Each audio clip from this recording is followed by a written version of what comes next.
on your laptop, your computer, your whatever personal device you tend to use these days. And there are many to use, of course, freely available, lots of brands. I'm not going into that now. David Mackenzie is with me. I haven't seen David for about 6 years. We've been catching up for a while, but it's very nice to see you. Thank you. Sir. The founder of Mackenzie Jones. I was calling you, I didn't know what to call your company earlier, like HR recruitment, and I was like executive search. What's the terminology now? Yeah, it's a good question. We are a recruitment company that offers outsourced recruitment as well. Okay. God, that sounds so boring, doesn't it? It doesn't. It sounds genuinely quite interesting. To be honest, some of the interviews I have to do these days, wow, it's a total thrill. Not at all. Look, you're the group managing director. Yep. I know that you travel between, you're based here in Dubai, you travel to Saudi very regularly. In particular at the moment, lots of things to do in Saudi Arabia. Yep. Yeah. Saudi's going through an interesting time at the moment. So weird enough, I've got dual residency, so I've got an Iqama as well. So I'm a 50-50 now. Oh, man. Is that what you're officially known as? A 50-50? I'm not sure where you're going with that. I'm a travelling recruiter, I believe. Thanks for directing me away from the dark side. You're also, and this is interesting to set kind of who you are. You are something of I know you always were something of an Iron Man. Yeah. Are you still doing that? I'm a retired triathlete, but I went and started doing ultra races. So I did a race in the desert called Marathon des Sables last year, which is 263k over 5 days. Destroyed me. I bet, yeah. Absolutely. 263k, so that's what, 50? That's huge. I know. And it's you have to carry all your own water, your own food. 32 miles or something a day, that is. Yeah, it's a marathon a day. And then one day it's a double marathon. It's 80 kilometres. Wow. Never doing that again. What would you do it for? Just sorry, I'm trying to compute that. Do you know what? What was the challenge about that for you? Because I've done triathlon. I've done loads of halves and full Ironman, and I wanted to do something different to challenge me. And this all goes back to work a bit. I work constantly, and I love my job. I really love the job I do. Running a company is difficult, certainly in the Middle East, because of licensing. You've got to get your tax done, and part of me, I get wrapped up in that, and I want something to detract me from it. So I go running, I go cycling, and I go swimming, and I run, and it makes me it clarifies in my mind what's going on in the world, and for me, it's a cathartic process of just keeping my sanity. I can kind of relate to that. It's the funny thing about. I mean, I don't do any of those things that you do. You could, though. Anyone could. Yeah, this is very true. I do strangely go to the gym these days, and don't laugh when I say that, but I do fairly regularly. At least I try to. I tell myself I do. But I find cooking to be the same, because what it does, if you have a hard day at work, whatever it is you do, and we all have hard days at work, but to get away from all of the stuff that is playing on your mind, if you do something like that, something in sport that you need to concentrate on, that's one side. Cooking is about timing and combining ingredients. It's the same thing. It takes you away. Yeah, exactly the same thing. It's I'd love to be able to cook. I have no interest. Oh well. But remind me why you're here. No, but I do. One thing I do, and I really admire people that are creative, and I think cooking is a very creative thing, because you take a raw substance and you make it into an edible meal that has got your flourish. Let me rephrase that. I like that. I like the flourish idea. But I think I think that's, for me, it's the same as, I don't do anything creative. I'm not a creative person, but I'd love to be able to enjoy the process of cooking, because I think I agree with you. It takes your mind away from what you do on the day. It's a de-stressor. Exactly. Sure. Yeah, absolutely. And, hopefully you get to share that with wife, kids, whoever it is. And that's kind of a nice thing to do. Look, enough about us. Let's talk about, I emailed you last week and you came back with this. I'd like to talk about this. And it's an interesting topic, because traditionally the UAE has been very heavily an expatriate community. That's not going to change. But in terms of human resources, recruitment, jobs, lives here, what is the future for the expatriate community from your perspective? It's an interesting one. I think, are we becoming slightly extinct? I think not at the moment, but definitely. There's a couple of dinosaurs in this room. Oh, I know. Just me and you, basically. Yeah. I think what's happening is the UAE's. So let me talk about the UAE and Saudi, because they're very separate entities. Right. The UAE's gone through a huge transition. It's become a more normalised place to live. So, people like me are buying houses and we're creating our long-term career here. But what's happening is also the salaries are being normalized. So when we first arrived here back in the day, I arrived in 2003, I think. You got paid schooling, you got paid housing, you got paid sometimes a hardship allowance. It was the package. It was, it's a full deal package. thing, yeah. Those have gone now, and I think what's happening is with UK and Europe struggling to find its purpose in the world, and I use that in a very broad sense. I think UK is struggling generally. People are coming here thinking that this is going to be an expat haven. What they're landing in is that at the moment we're pushing for nationalisation. I recruit in HR, the profession HR. Yeah. Virtually all my roles are Emirati or Arab speakers now. Right. There are very few expat roles coming up. There are advisor roles coming through.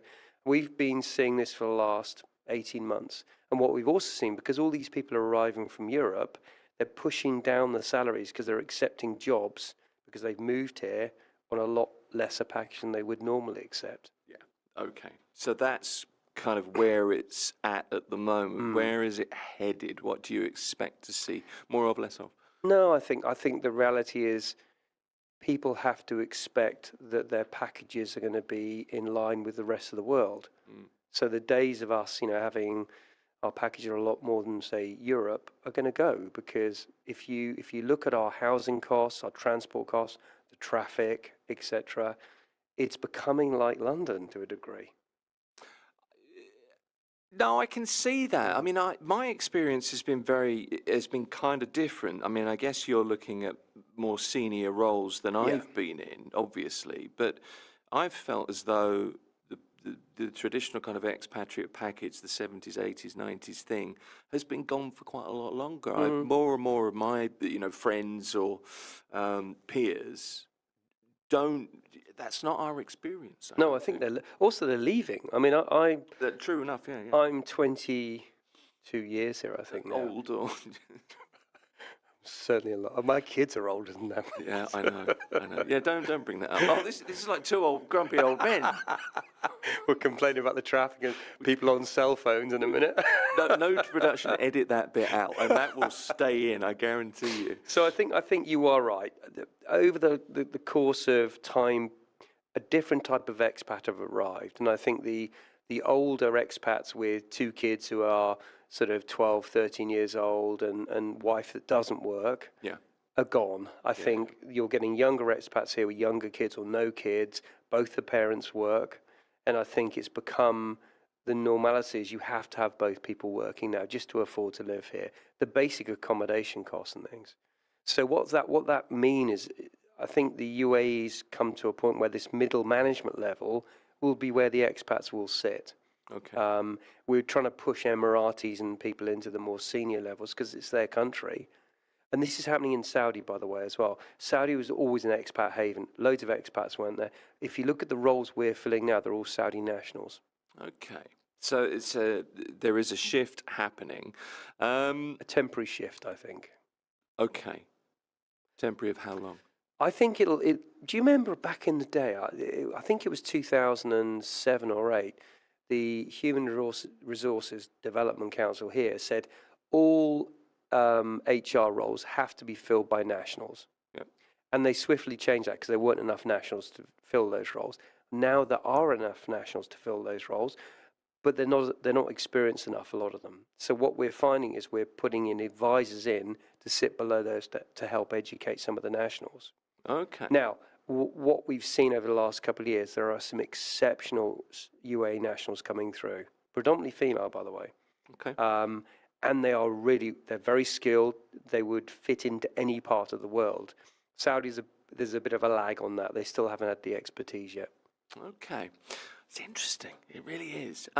Some of the notes that you sent through the other day, the big questions that you're asked over and over, and funnily enough, this is the kind of big question. I kind of did a quick straw poll in the office, and it was all about AI. Yeah. Whether AI is going to take over our roles. Obviously, the big question is, when is AI going to take over the world and become, the machine? Skynet. Skynet, exactly. It's the Terminator kind of scenario.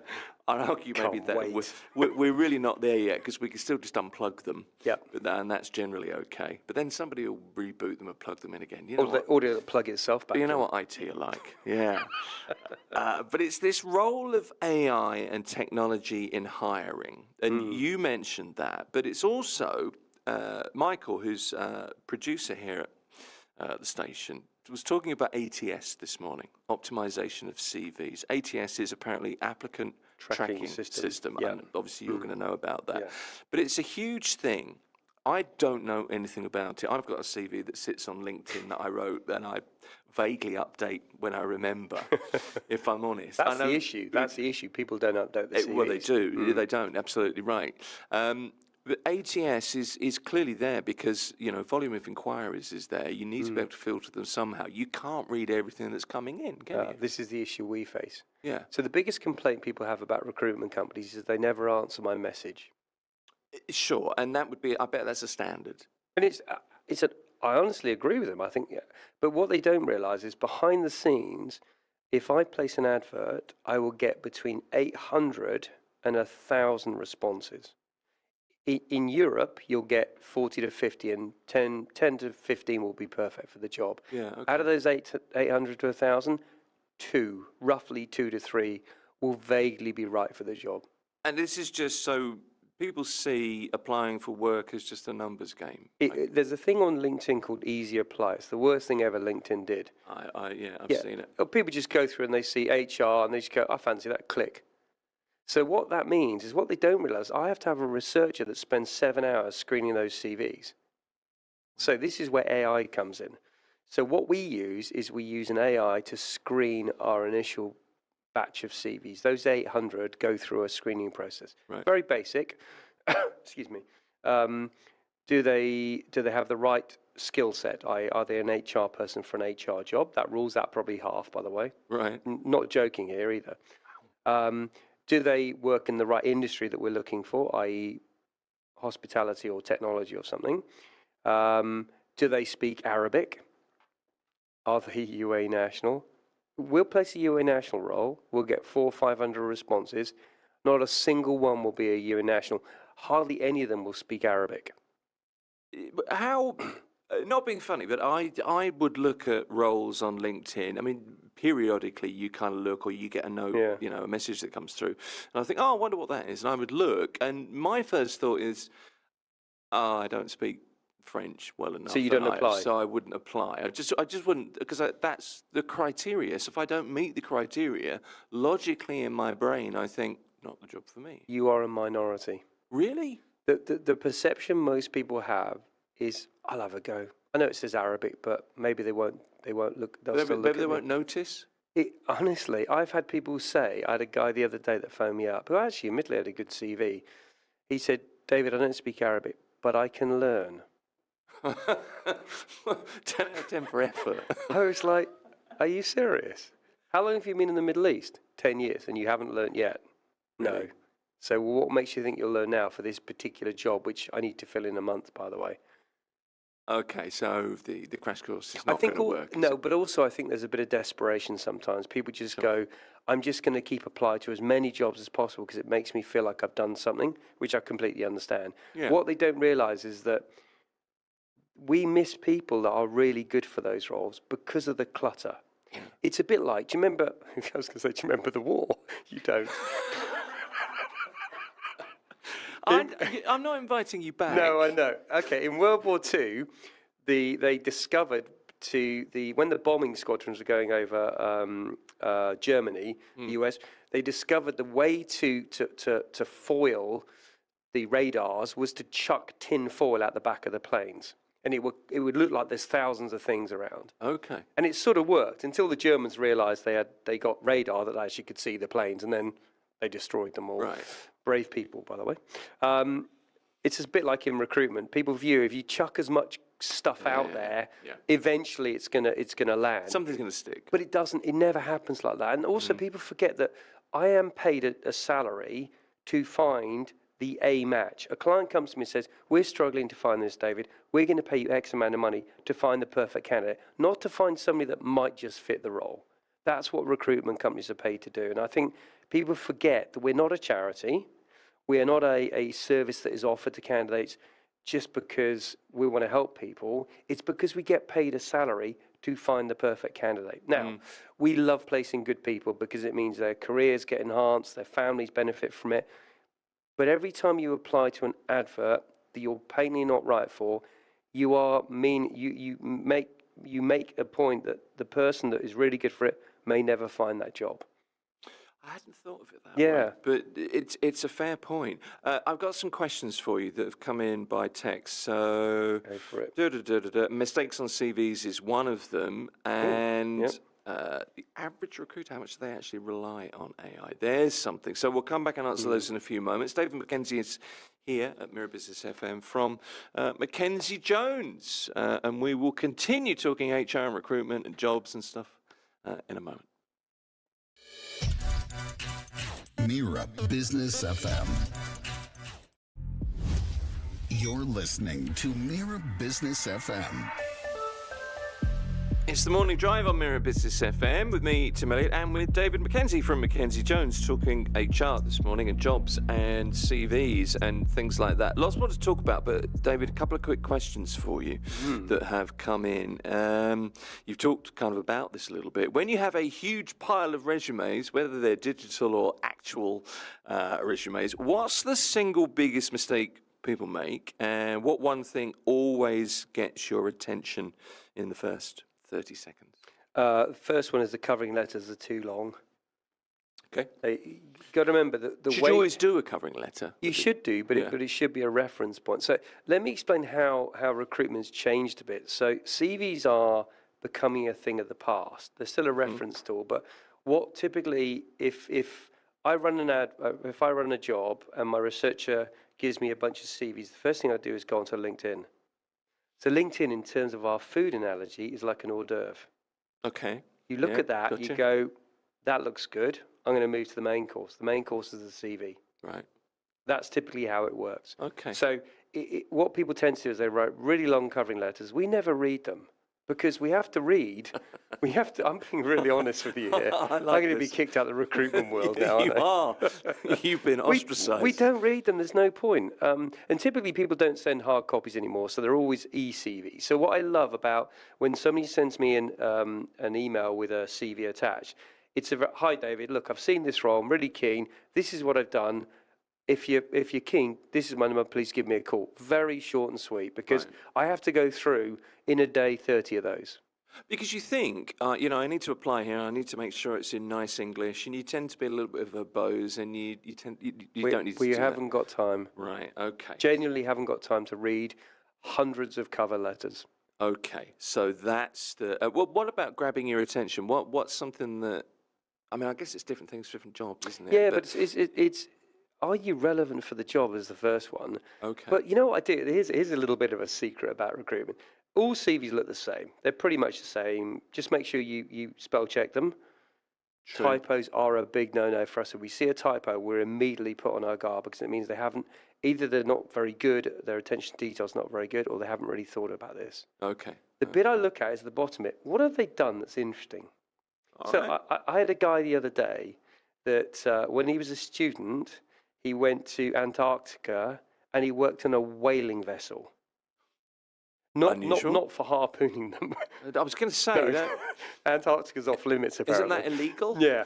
That he was on a research vessel measuring orcas and the population of orcas. So they would stun them. I don't know how you do that. You harpoon them. I wouldn't go near one even when it was harpoon because they are proper killer. They're scary. But I was like, tell me what you did. And he talked in the first part of the interview about this. And what it did, it broke the ice. We then had a really good conversation about what he did currently now. But I think human beings like to see people who are interesting.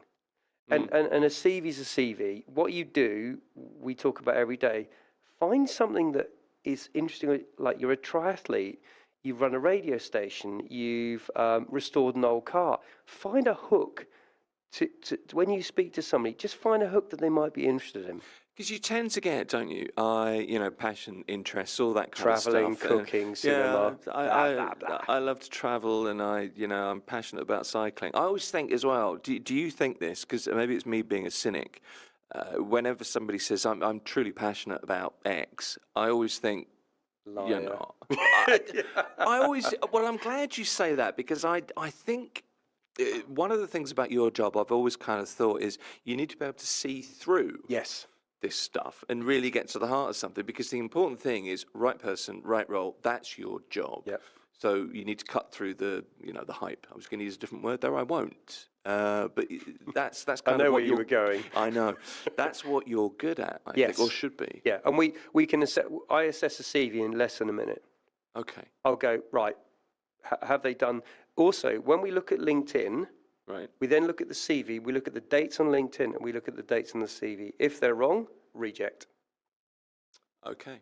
because it means you've probably made up Yep. stuff. Yeah. Also, these days we check education. Okay. So don't pretend you've got a PhD if you really haven't. Don't pretend you've got an MA if you haven't. Don't pretend you've got a degree. Here's a good story. My two boys, very smart kids. They're not really, but they did really well at university. You're supposed to say they are. Well, no, they're not. I know they're not. But they're smart and they work really hard. They Right. both got 2-1s, one from Liverpool, one from Bournemouth. So I'm super happy with that. That's great. We're in the car the other day, me, the two boys, my missus, and the boys went, hands up, who went to university here. Both boys put their hands up. Right. Dad, what have you got? I said, I've got an HND. That stands for have no degree, Dad. So don't make up your degrees, because we had an offer the other day from a candidate. Brilliant guy, got a great offer. They did his reference check on his CV and on his education. They found out he had a fake degree. Immediately rescinded the offer. I'm sure. So tell the truth is the But the upshot client there. didn't even ask for a degree. That's the irony of it. And he still lied on his CV because he'd lied previously, so he left it on his CV. Okay, so just to get your foot through the door for a particular thing, you just bung it on there in the hope that Don't nobody... lie. It will always get found out. No, well, lies are hard to remember as well. The truth's easy to remember. Exactly. Is the only thing I've ever learned. How much does the average recruiter actually rely on AI? We kind of talked about this, but not specifically, or an applicant tracking system. Percentage of time. Keyword stuffing on resumes, that 20%, kind of thing. if that. Is it? It's very low. And it will get more and more. We're using AI more just to do the initial screening. We're not using it to assess. So Fly Dubai does a really interesting thing. They have an online AI person that you do an interview with, and they assess you on what answers you present, what you talk about, and it passes and rejects you on that, and it's very accurate. That's the next generation of where it's going. Yeah. Yeah, I mean, I look at that and I worry. My first instinct is to recoil away from that. But I think if I actually thought about it, if you're telling the truth and you're a genuine applicant it's probably fine, isn't it? It's been done by psychologists. It's been done by behavioural scientists. It's very clever. And I think what we are a traditional recruitment company. We have two businesses. We have Mackenzie Jones, which is a executive recruitment business. We have an RPO business, which stands for resource process outsourcing. So in effect, if you go to Mashrek at the moment, you go to their executive team. I've got 3 recruiters sitting there doing recruitment. They work for me. Oh, I see. So you actually have people in situ. So Mashrek have outsourced that to us. Right. They've outsourced part of their grad scheme to us as well, because we are very efficient at producing results where they've got a very big team. So they've moved their talent team up a bit and they've slotted us underneath. Right. And you'll find more and more of that. And now they use AI an awful lot. So interesting. I didn't know any of this stuff. It's hard to... we were talking about this morning in the office, and I'm completely off of my list of things I wanted to ask you, but I'm interested in As this. usual, yeah. Yeah, I know. I have to learn to concentrate. I know. No, we were doing this 6 years ago. We did the same thing. It's a New Year's resolution, I think. Concentrate on the task at hand. But what's interesting is, we were talking about this, it's hard to get a job. It's a very competitive market. We've got a population of 4 million in Dubai now. Abu Dhabi hit 4 million. Emirates is something like 10 million. More and more people coming every day. That's not going to change for a while. So competition is upped. Okay. So the little things like how you stand out, how good your CV needs to be, tell the truth on your CV, all this kind of thing. Should there be a photo on your CV? By the way, is that we talked about that many times? I don't think there should be because it's unconscious bias. I mean, if I'm great on radio because nobody can see my face. Well, you're being filmed at the moment.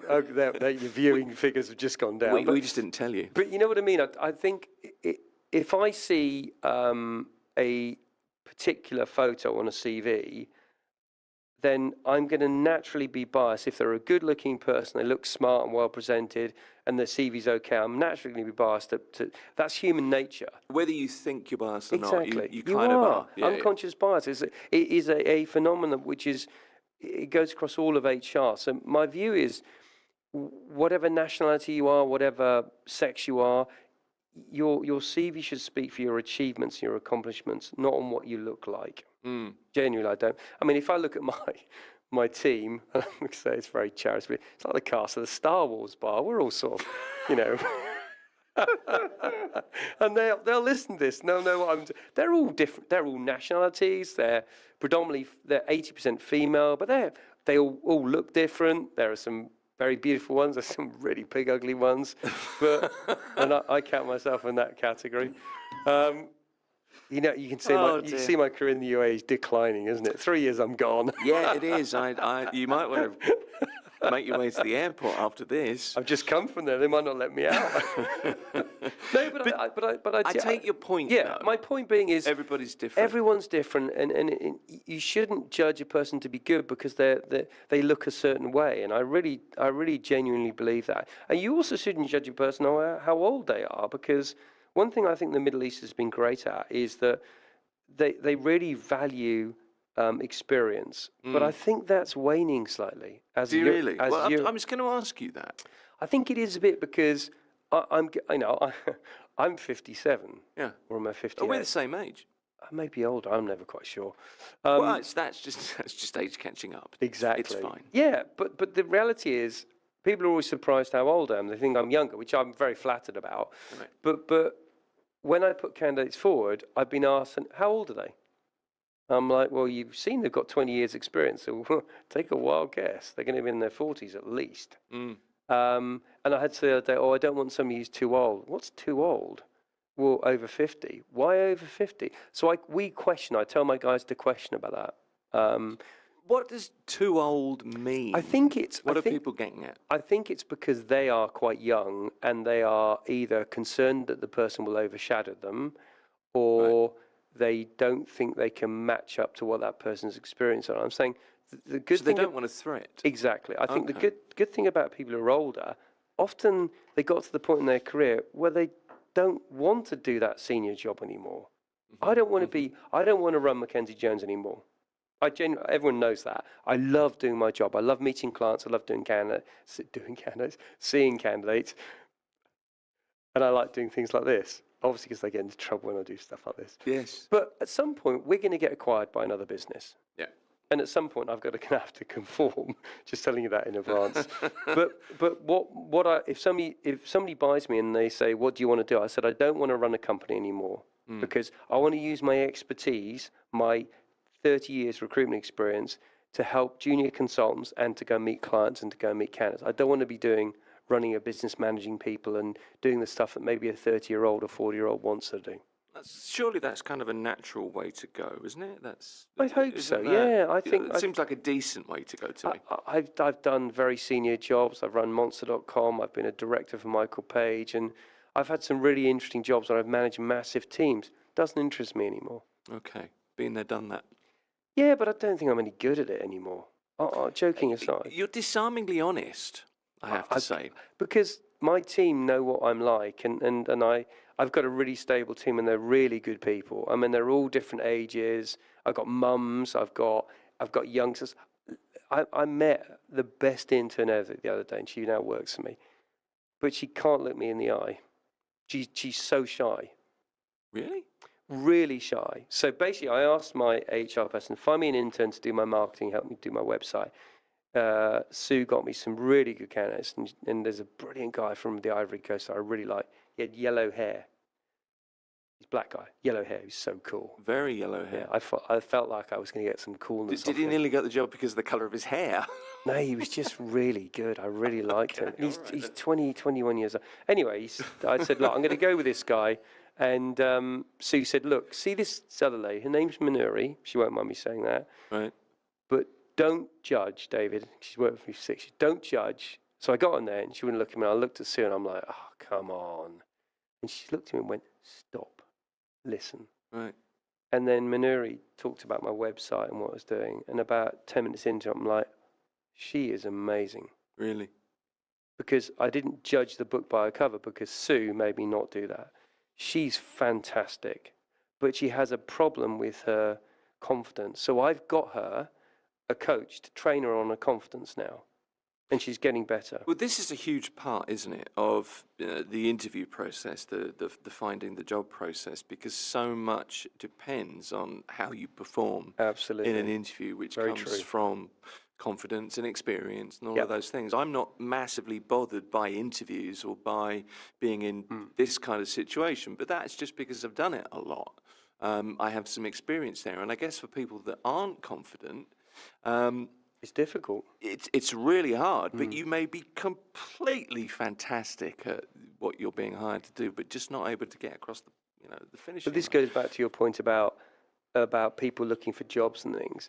The best way of finding a job these days is through referral, personal referral. The Middle East is really good at that. The amount of candidates I get because one of my clients or one of my candidates referred somebody to me, they are often the best people. Because if I know them as candidates and know them as clients, they typically will be very good. That is so good to know. So the old word of mouth, oh, I know somebody who'd be great at that, is Perfect. a really effective way. When you're looking for a job, don't just apply for LinkedIn. Go through LinkedIn and find all the people you know. Say to them, hi, I'm looking for a job. Can you give me any recommendations? First of all, any recruiters you like and any clients you think might be looking for somebody like me.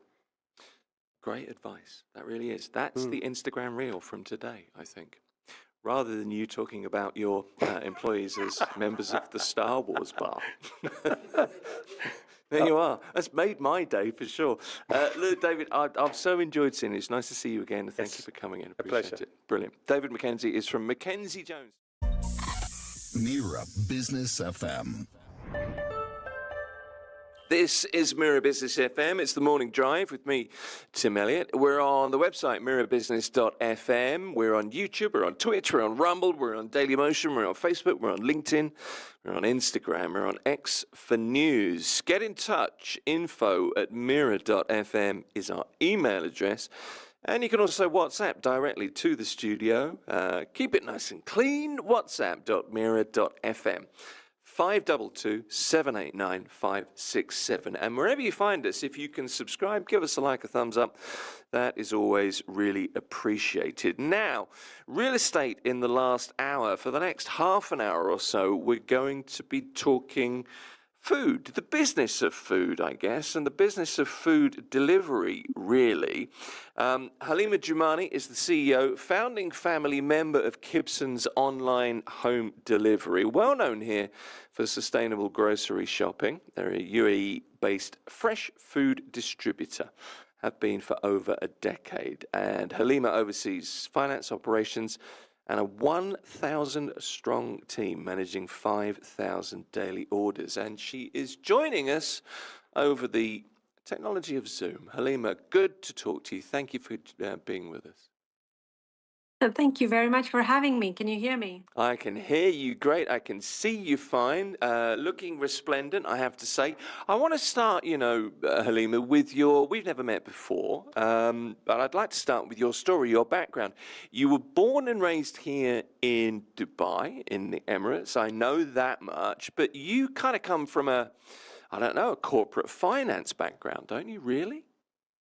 I do. I was with KPMG for, I think, over 5 years. So finance has been my background. And subsequently, after my MBA, I moved with GE in operational excellence as a Six Sigma black belt in the Middle East and North Africa region, which is where I learned to combine finance and ops. And what a great combination it was. Well, it's worked very well for you, I gather. You got married in, dare I say it, 1999, 26, nearly 27 happy years. So you became a part of the Gibson's family. Your husband was obviously part of that business, providing fresh food since I think the early 80s, 1980. Am I right in saying that? At that time, you were part of KPMG. So essentially, you were kind of almost freelancing in the business, really, weren't you? Lending a helping hand, but you weren't really officially part of anything. That's what you do for a family, isn't it? I mean, if you've got the skills and your family does not have, money in the early years to hire those skills, what do? You go and you help. You set up the foundation, the business infrastructure, so that there are those deep roots, allowing you to grow. Do you know what's interesting about me? I was reading some research. Interesting about me? No, interesting about you. I was reading some research, and you took a major step in 2005. You weren't long married. You upped sticks. You moved to the UK, and you spent 2 years there pursuing an MBA. The reason I bring this in is because I'm kind of pursuing this picture of somebody. I think the nicest way to put it is you're driven, aren't you? There is an aim to what you're doing. Am I right? Ye- Yes, and the way I would look at that is I'm very empathy driven, even for myself, Right. because you can't lie about your skills to yourself, right? So, coming from a finance background, particularly audit, where we are trained to look at things in details, absolute details, it so happened that when I would speak to Jamal, and he's very strategic, macroeconomic, and so on, I would understand what he would say, but I would be like, damn, why can't I create that or generate that internally on my own? And I think what I eventually realized is that I needed some sort of shift in the way my mind thinks, generates the processes, the information, and the analysis that I was good at. And MBAs around the world in those days were for 1 year. I don't think 1 year is sufficient time. It's more like a 10-month crash course. It doesn't really completely change you. So what I really was looking for is not an MBA to do networking or not an MBA to get a jump in a job. My focus was to drive growth, personal growth. Hmm. And honestly, 2 years changed the way I thought. I can't really pinpoint anything, but the savviness. And when I returned from the MBA from this journey, honestly speaking, the way I looked at information, processed information was different. And may I also add that it was only then that Gibson's moved into a daring, disruptive opening of the e-commerce home delivery in 2016. Okay, well, let's go to Gibson's. You launched nearly a decade ago. In the early days, your husband, Jamal, who you've mentioned, focused really on the commercial side. You took the reins on finance and operations. The MBA has helped you for, I guess, that strategic picture, that maybe slightly broader picture. We're both doing that broad and hand signal thing at the moment. But I guess the fortunate thing here is you found that in business, not just your marriage or personal relationship, but you complemented each other, and it's fortunate, isn't it, that your working relations worked out so well. The yin and the yang, I guess, is another way of putting it. Yes, it is. Not many people know, but Jamal and I were actually arranged to marry. So perhaps our parents had some foresight and, destiny has its own plans. But it was beautiful that we were fiercely independent, even as human beings, even at home. And we were together as, two fulfilled, complete individuals. And we were not stepping into each other's way at home or in business. So, we had a working relationship. Even as parents, we were aligned.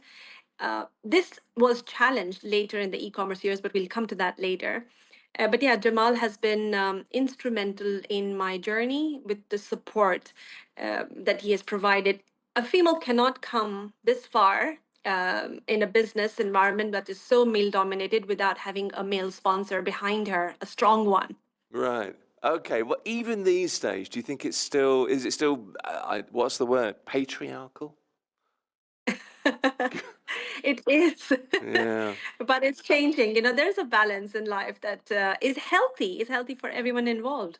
Okay, so Gibson's, the thinking behind it was healthy eating into people's homes, healthy eating becoming more accessible and more affordable.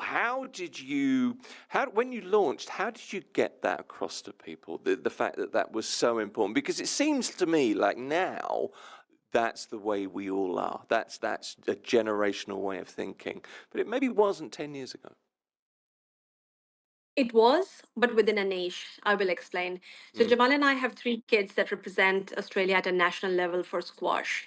So nutrition, recovery, good eating, okay. resting. Well, these were a common vocabulary at home. But the thing was, we were privileged to be able to have that good quality food at affordable prices. Right now, our circle of family and friends was similar, where we had. Heavy eating teenagers.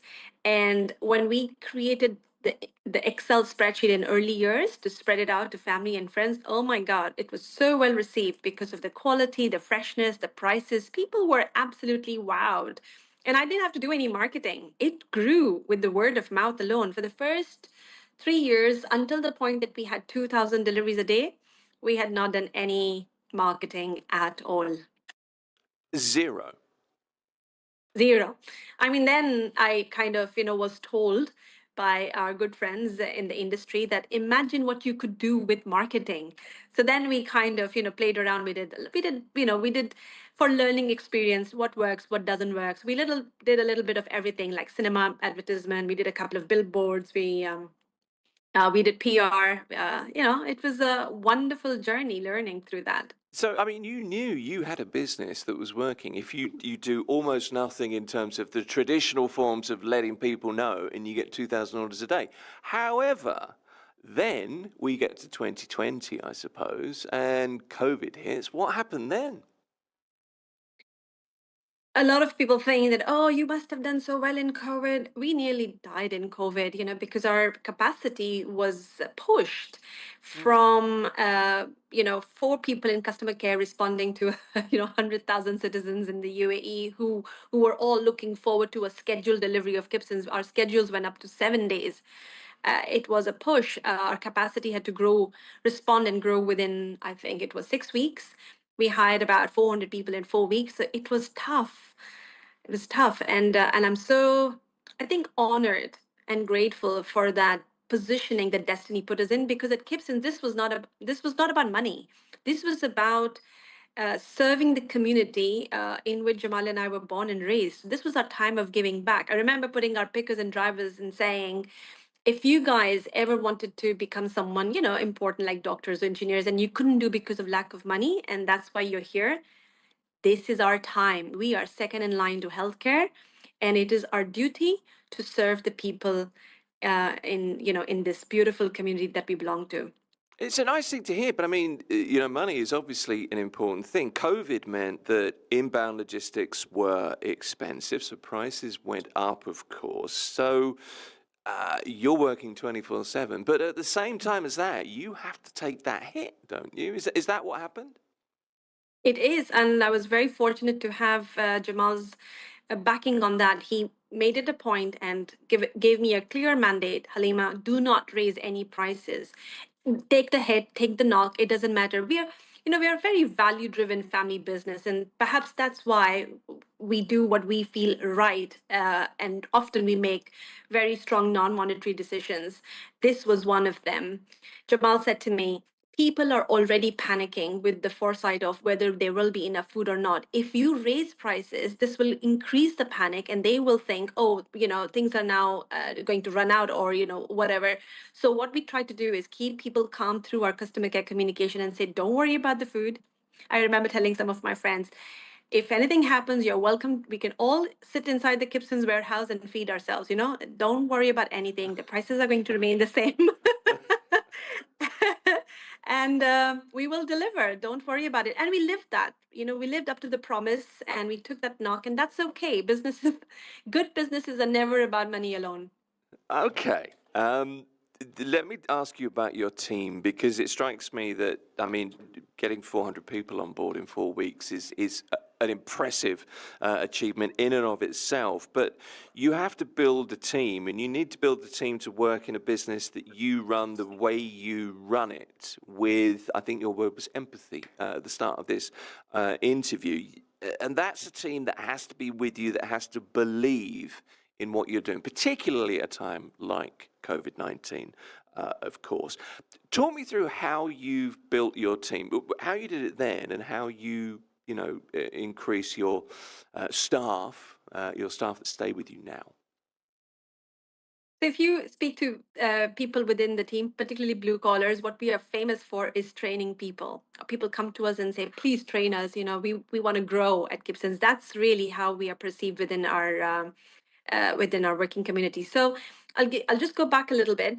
When we pivoted from distribution business to supermarkets into e-commerce, one thing that happened was that a bunch of merchandisers who were Bengalis and Nepalis could not really find, especially Bangladeshis, another job. Why? Because there were visa issues with UAE and Bangladesh at the time. Mm-hmm. And these were people who worked in those supermarket branches, restocking the shelves, but working on the payroll of suppliers like us. So when we broke away from those contracts, I had this force of 45 to 50 people that were unemployed. And my intention was to, of course, help the community with good quality produce, affordable prices, so they can feed their family, and healthy eating becomes practical, convenient, but also affordable, because it's a good notion, but if it's not affordable, it's not going to really blend into your day-to-day lifestyle. So my goal was to kind of hit these two agendas: healthy eating, but also giving my employees a job. And two of them, the original from the original team, today look after my entire operations of the day and of the night. So, in what I'm trying to tell you is the story was of my founding team that grew and became grateful over the years. And that's a currency that keeps our team energy just strong, just authentic. And yeah, we're very grateful from where we've come so far. I wanted to ask you about your leadership style, because I've read that you say, I need to like me, others don't need to like me. So that's one kind of part of a personality. However, I've also read that you've built the business through listening, acting, and caring deeply for people, as you've kind of outlined there, for food and for community. So I'm wondering how you would describe yourself. Are you a disciplinarian, or are you kind of a mother figure, a multiplicator, as some people term it? Which are you? Or are you both? Yeah, I think a bit of both. So thankfully, my kids are now all grown up, but in those years they were teenagers, and I was a mom throughout. So I don't know where I crossed the line, being a mom at home and a mom at office. And it's exactly all of those skills. You try and educate people, you try and train them, you try and make them understand what are you doing, why are you doing, and so on. And then if nothing works, you put up your mom card and say, no, sorry, this has to be my way, because I can't over explain beyond a point. And I think it's also interesting that as a CEO now, my level of experience and understanding is clearly different to others, right? So my whole momentum is to bridge the gap, to get people to understand what the company is doing, what's the strategy, vision, why we are here. But at the end of the day, someone's got to make that tough and bold decision. So I've got to play both cards. But my focus is about mentoring, training, educating, because if you do not get that participative buy-in of your team, it's never going to work. They're never going to, they're never going to come with that wholehearted, that, yeah, I'm with you, I got this. And it takes time. It's painful. It takes time. Sometimes you win. Sometimes they don't understand. But you know what? In the long run, actions always speak louder than words. And I think what I've come to realize with my journey is that your actions, your success, your results earn you respect over time. And this is not something you do once. This is something you do again and again and again, because you're going to get tested over and over. And people are going to sit there and watch. Now what's she going to do this time? Now what are you going to do this time? Don't you just love those people? It's interesting that, and it really is. It kind of strikes me that in lots of ways, and this is really oversimplifying being a CEO, but it is kind of like motherhood in a way. You have to nurture, you have to train, you have to encourage, you have to educate, but you also have to be cognizant of the fact that there is a point at which the foot goes down and you don't push any harder. You are my Yes. daughter, you are my son, you are my employee. There's an overlap there in a way, isn't there? Yes, there is. And people who disagree with me in the moment, I promise you, after a period of time, they've always come back and said to me, I have had so many messages that, ma'am, you were right. We see it now. Mm. That's like, I mean, I've been here 25 years over and over again. Um, but I think what I'm saying is that as an entrepreneur, as a leader, you've got to believe. You've got to believe in yourself, your core value proposition. What are you as a person? What skills you bring to the table? What you can offer? What you can convert? Because people don't care about your skills as much as they understand and care about what results you put on the table. So, and that's not a 1 year scenario. It's again and again and again. You've got to say it this way, prove yourself over and over again. And it's understanding the core value proposition of the business, yeah, the industry in which you're in. So there are layers and circles of empathy if you can draw them like an onion. If you do not understand all of them and how they all fit together, you cannot come up with a strategy. So that strategy, with conviction and confidence, comes with, I would say, also scalable value propositions. Okay. Let me ask you about something that happened late last year. You announced you were going to shift away from your cardboard delivery boxes, which were highly recognizable, Halima. So now you've got this more sustainable solution. You've got the reusable Gibson's box. How has that affected or influenced the way people see your business? Has it made a difference? Oh, this is such a good topic. It was a incredibly bold move. I was a little bit scared, I have to be honest, because the boxes had become the brand, and it is so difficult to build a brand, and that, these boxes were what we were known for. So how do you pull away from them in the name of sustainability, in the name of a move that people did not even ask me for? So I'll explain this. Everybody thought that just because we are recycling the boxes, we are doing a tick on sustainability, right? That's a good thing. You're recycling. So the conscience is satisfied. Yeah. However, I knew in my heart that we are recycling fine, but we are first cutting down those trees to begin with. So I'm thinking everybody out there, so many corporates are now thinking about the carbon footprint and how many trees they can plant. So say we do a carbon offset and plant trees, we are still looking at 15 years for those trees to grow, which is a very long time. How about we stop cutting them to begin with? This was my personal math looking at the scope 1, scope 2, scope 3 calculations as I was taking Gibson's on the ESG journey. And I said to myself, this doesn't make any sense. We need to have a truly reusable option, which is beneficial for the planet. And it saved us 2,500 trees every month that we would have otherwise cut down to make those boxes. So it was such a difficult and bold move. Do I do authentic ESG, or do I stick to the marketing and the branding that we had come to achieve over the years? And I remember discussing this with my PR, and she said, "No, Halima, you've always made bold moves. Go ahead. This is one of them." So initially, there was a bit of a lashback, and people were not happy. They missed the boxes, which was expected. But obviously, everything in life has to evolve with education. So we did our best. We tried our best. We responded to the consumers, and I am hoping that they have accepted and forgiven us, because this planet is definitely worth saving. And not only that, but I don't think ESG is a fancy topic anymore. It's a non-negotiable card. I mean, we really need to do something about the situation because it is out of hands. More importantly, that was like phase one, step one. So what we're now doing next month, we'll be launching our compostable bags, because you see, we moved away from the boxes, but we still had paper bags. So If we remove these paper bags and have compostable bags, we will be saving a further 800 trees every month. And this story has now been printed on each of the bags so that people get to read them. Even if they have any questions, they can come back to us. Well, you see, the thing is, people do read the boxes, don't they? Because this is such a recognisable part of your brand. It's the overriding thing. I immediately think of the blue box. It's what I think of when I see kids. I don't necessarily think of food delivery even. I've seen the boxes a million times. Highly, highly effective branding. Yes, and people used to think, "Do you move homes? Are you a relocation company?" I was like, "No, no, no. Those boxes have food in them." And we do supply.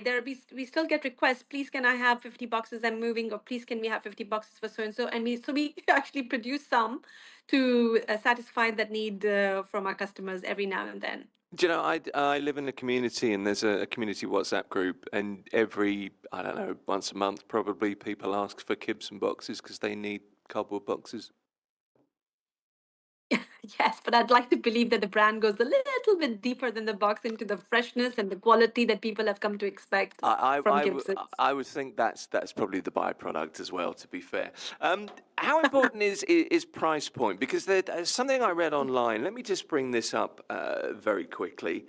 Blueberries, I have to put this to you as well. Blueberries seem to be a real thing for you. You've said they're your popcorn, which I thought was quite a nice phrase, but I've read this a few times.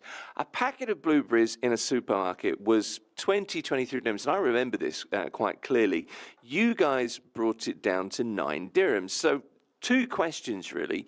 Why was the price so high? And second, how can you bring it down to 9 dirhams from 20 odd? It's a business models that are different, right? Supermarkets have a very different business model. They have on ground exposure. They have to stock up and display so many spaces physically, and that in turn affects the wastages. So Yeah. given the fact that wastages are high, they have to compensate for that with these higher margins. In the wholesale situation, we have a consolidated point of dispatch. So we don't have to worry about multiple displays, and we don't have to worry about wastages. Why? Because our shelf life is stronger because of the cold chain that we have. So I'll give you an example. As soon as we receive our imports, they are received into purpose-built e-commerce facility, which is cold chain intact, right? So we've got these balloon shelters, we've got dock levelers. We come in, we make sure that the temperature does not fluctuate, and then from that environment, they go straight into our delivery vans to your door. So if you think about the entire journey, it's a very different journey, number one. Mm. So you kind of get the wholesale shelf life of the product. You also get the wholesale prices. Now, if we flip that around and think about a supermarket business model, what actually happens is that we would say deliver to them in our trucks from the market, but then it would go into their centralized stores. Now, this offloading, onloading, if done in a not so perfect temperature condition, will definitely affect the longevity of that product. You can't see it, right? You can't immediately see what's happening, but the cold chain has been broken. Now it will move from that facility into a decentralized store. From there, it will go onto the display. I don't know how many times you walk into the supermarket and notice that the temperature is comfortable for humans, but not berries. Therefore, they're not in an ideal temperature. You would put that in your shopping trolley, put it in your car. Again, your car is not temperature controlled. So by the time these berries and fruits make it to the fridge, they've been compromised on their shelf life. Sure. And I met someone yesterday who said, "Look, I buy the berries, but they die in 2 days." We get customer complaints saying, "Hey, I bought this lettuce on last Sunday, and it's Saturday now, and it still hasn't expired. So what exactly have you sprayed on it?" And then we have to educate them. We haven't sprayed anything. It's just that you are getting the wholesale quality and the wholesale price. You should maybe talk to a former UK Prime Minister about the lettuce thing. I'm thinking that's probably a very different story. Just one more question for you. Actually, there's a text in here as well, by the way. Just let me read you this quickly. Thanks for everything you do, Halima, says Anita. I love Gibson's. It's a legendary brand. Keeps my family going, says Sharon. Gibson's blueberry smoothie, and you get a nice thumb and forefinger ring emoji. Thank you. Thank you very much. Thank you because it is because of you that I am here on the show. Otherwise, I wouldn't be. That's a It's nice because thing of the to hear. customers. Final question for you. We've got to go to the news in a second, but when's the IPO? Is it imminent? I have a lot of work to do before that. Governance, plan, and definitely how we're going to use that money. I think that's the most important part. Right. So we're in. It's a process and a journey, and it's about time. Halima Jamani is the CEO, founding family member of Kibson's, the online home delivery, joining us here at Mira Business FM. Halima, great to talk to you. I really appreciate your time. Thank you. Thank you so very much for having me. It's great to have you on. This is Mira Business FM. It's the morning drive. Mira Business.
Mira Business FM, Dubai's home of business radio.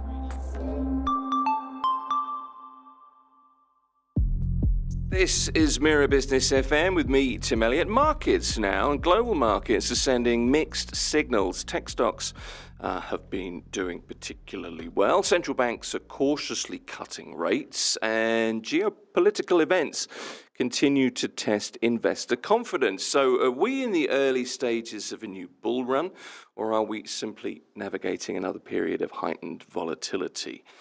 There's certainly some uncertainty around, I think it's fair to say. It's time to take something of a deep dive on Mira Business FM into global markets, interest rates, valuations, and where the smart money is positioning right now in 2025. And with us is Aaron Leslie John. He is the Chief Market Analyst at Century Financial. Aaron, it's good to have you here. Welcome. Hi, good morning, Tim. That is a great introduction. And what a great morning. Well, indeed. Let's look at the big picture first, Aaron, and we'll look at a little bit back at 2025 and maybe look forward at 2026 as well. And this is one of those almost impossible questions, but if I was to say to you, how would you assess overall market conditions right now, whether it's local or regional or internationally, just to give us an overview? Are markets in 2025, would you characterize them as bull-driven, bear-driven, or just volatile? What would you say? Without doubt, 2025 was a year which we can term as bull-driven. Not only international markets, regional markets, UAE-specific markets, DFM and ADX, they were also, DFM particularly was very strong for the year. DFM is still trading near the highs, ADX somewhat bit off the highs, but still strong. SPS 500, NASDAQ, they were particularly tech-driven and have posted strong gains for the year. Now almost every single person knows. It was an AI-driven market. The biggest companies of the earth, Microsoft, NVIDIA, Meta, Facebook parent, Alphabet, which is a parent of Google, these companies drove the gains for the year. Do you think that the AI situation is... there are people who argue that the rise in tech stocks is another bubble, and it's an artificial...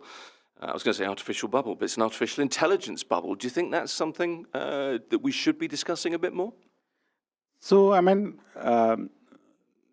look, Tim, people of our generation, I'm not talking about age here, but we are well aware, or we lived through the dot-com bubble. We did. So, it was a tech bubble.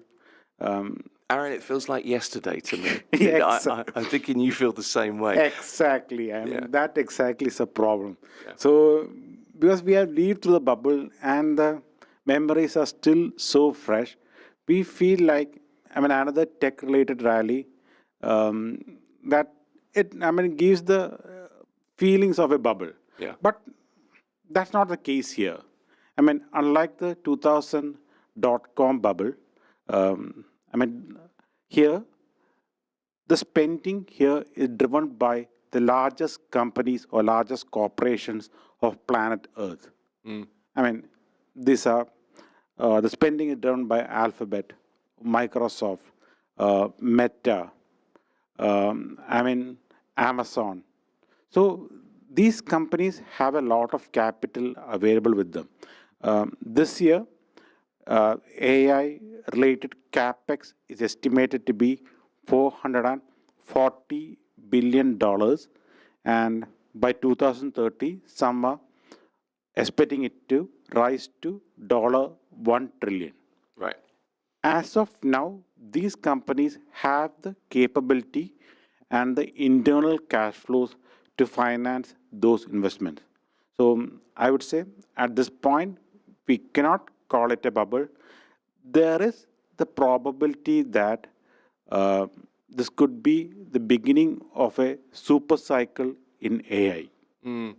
So, look, many times investors, to be honest, they are scared of participating in the market for fear of losing, or maybe, they're like a bit skeptical of the market. Sure. It's natural, it's human, but sometimes we sit out on the gains also. Well, this is the thing, isn't it? Markets, I always think markets are all about people in the end, and all about sentiment, and all about how people feel about a particular, particular stock, a particular industry. And it very much works on that. So it's natural that when things are uncertain, I mean, we like certainty. We like to be told that's going to work and it will all be fine. And, it's a natural human thing. Exactly. I mean, but unfortunately, markets are anything but certain. I mean, that's how markets work. Like, I mean, it's a common human tendency. When like stock price goes higher, we say that, oh, can it go higher? But when it goes lower, we immediately perceive it as having some kind of a value. Yeah, yeah. But unfortunately, I mean, what happens in the markets is that what goes higher can continue to go higher, and maybe sometimes when what goes lower can continue to go lower. Now, if you take a look at the last 2 decades or 2.5 decades, markets have had a very strong gains. It has performed really well. So, to be honest, majority of the times markets tend to gain rather than decline. So, I would say that we should not be that concerned or skeptical about the market direction. Aaron, how does today's market, the current situation, compare historically with cycles historically? Are we seeing anything, do you think, that feels familiar to you? Are we repeating in any way? I can see where it is going. You're again asking me to compare with the dot-com bubble, right? Kind of. I mean, I'm interested in that, but, I think I'm talking more broadly, to be honest. I mean, look, I mean, in dot-com bubble, companies which did not have any business, they were valued at maybe 1,000 times price earnings ratio, or I mean astronomical valuation. Just let's without getting too technical, let us say that they were trading at sky high valuations. Yeah, that's fair. But I mean, the poster boy of current AI driven rally is Nvidia. Mm-hmm. Nvidia right now is trading at between 25 to 30 forward price earnings ratio. I'll just say this, it is trading cheaper than Walmart. Right, okay. Oh, yeah. Okay. I mean, that gives us an idea. Well, it not does. excessive. No, that's fair. So, Tim, let us not be fearful of this.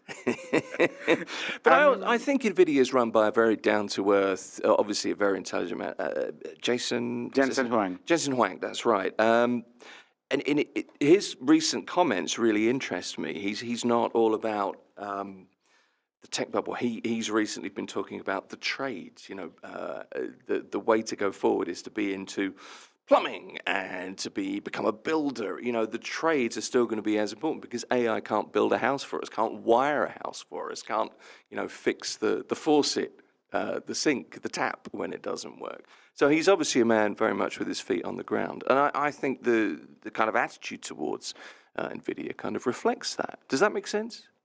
Perfectly. I mean, he's a builder and he's dreaming about taking this process or the AI, what we call it, I mean, the products even further. So, I mean, when we talk about the products that are going to come from NVIDIA, what Jensen is saying is that the next set of products will be multiple times more powerful than the existing ones. So, we can only imagine where the trends are going. We are seeing, I mean, all of us might be, I mean, one way of looking at this current AI scenario is, look, I think, Tim, be honest, you must be already using ChatGPT, right? I'm not using, do you know what? I make a concerted effort to not rely on AI to write everything for me because otherwise I don't think things through and I just spout whatever, nonsense comes out of the machine. But you're right. I mean, I use AI as much as anybody. If you Google anything now, you get the immediate AI summary. Perfectly, yes. Yeah, absolutely. So Google, I mean, a person who is doing a simple Google search right now is seeing an AI overview also. That's right. ChatGPT, Gemini from the Google, or I mean Anthropic Claude. I mean, we might not be familiar with Anthropic Claude, but Anthropic Claude is a second after ChatGPT, especially among the developer community. Like, for example, for those for doing coding and all. Anthropic's Claude has been very popular. Then we obviously know about Elon Musk XAI, Yes. Grok actually. Yeah. So I mean, these are the frontier models. They are spending hundreds of billions of dollars on these products. And right now, when we talk about ChatGPT, there are about 900 million weekly users. Yeah. I mean, it's among the top 5 most visited websites of planet Earth. So, I mean, it means that AI is beginning to get used by a large number of people. And it means that it's part of our Yeah, lives. I mean, it's part of our day, already become a part of our daily life. Yeah. Now, the question is whether it will improve the productivity of the global economy. I mean, just to give some numbers actually, the global GDP, the global economy, size of the global economy is set to be something like $113 trillion, roughly. So 50% of the global economy is said to be going towards paying the wages of employees or salaries of employees. Yeah. That comes to about maybe 55 or roughly $60 trillion. Even 2% of that $60 trillion is something like 1.2 trillion or more than $1 trillion. Now, we know for sure that there are a lot of routine tasks that each and every single person is doing in the office or maybe in other aspects of life. AI might be easily be able to automate those tasks. So even if AI is able to improve the productivity of the an average worker by 2%, that itself will be like a more than $1 trillion contribution to the global economy. So, the potential seems humongous. Well, it does, and it's figures like that. I mean, those are very simple figures, but it's the context that's important there, and what we understand from that context. Just a reminder, Mira Business FM, you can contact us directly if you have a question or you want to get in touch with the station, info@mira.fm or whatsapp.mira.fm. Let's leave the AI conversation there for a moment. It's certainly firmly entrenched in our lives. I wonder what will happen in 2026, but we'll get you back to talk to you then in 2026 about AI, I think, Aaron. Let's look at geopolitics and global risks, I guess, global events and possible situations. What do you think have been the biggest global events, geopolitical risks impacting financial markets during 2025? I'm thinking of things like conflicts or trade tensions or elections. No shortage of any of those, of course. But what should investors be watching closely in these terms at the moment, do you think? Russia-Ukraine continues to be the biggest source of global tension. I mean, for the last 3 years, it has been that way. Yep. But I mean, 2026, we might see a resolution. But there are multiple, global investment themes that can be connected to the Russia-Ukraine. We know that, Trump has been kind of a transactional president. He has maybe thrown the global, order-based system out of the window. That's a polite way of putting it. I think it's certainly been it's been tumultuous. Let's put it that way. Exactly. Even traditional allies like Europe has not been spared. Yes. Sometimes we wonder whether he has been more friendly with China than with Europe. This is true. Even Japan has been on the receiving end. Japan by no ways is like a strategic competitor of United States. But even they have been on the receiving. Forget about Japan, Canada. Who can be rough with Canada? The most polite people on earth, many people say. But So, you make a really interesting point, actually, because, at the start of 2025, did you expect this kind of volatility to affect the markets so directly from the United States? Of course you didn't. And I guess the uncertainty that we've seen is something that markets they're pricing in now, aren't they? they are pricing it and maybe contrary to the expectations. the US economy is stronger, or maybe was stronger, the underlying fundamentals seem much stronger than what we thought. We thought of maybe if it's an all-out trade war, maybe the US economy might get weaker, or household consumption might get weaker. So many ways it has been impacted, but I mean they have not been impacted as much as feared.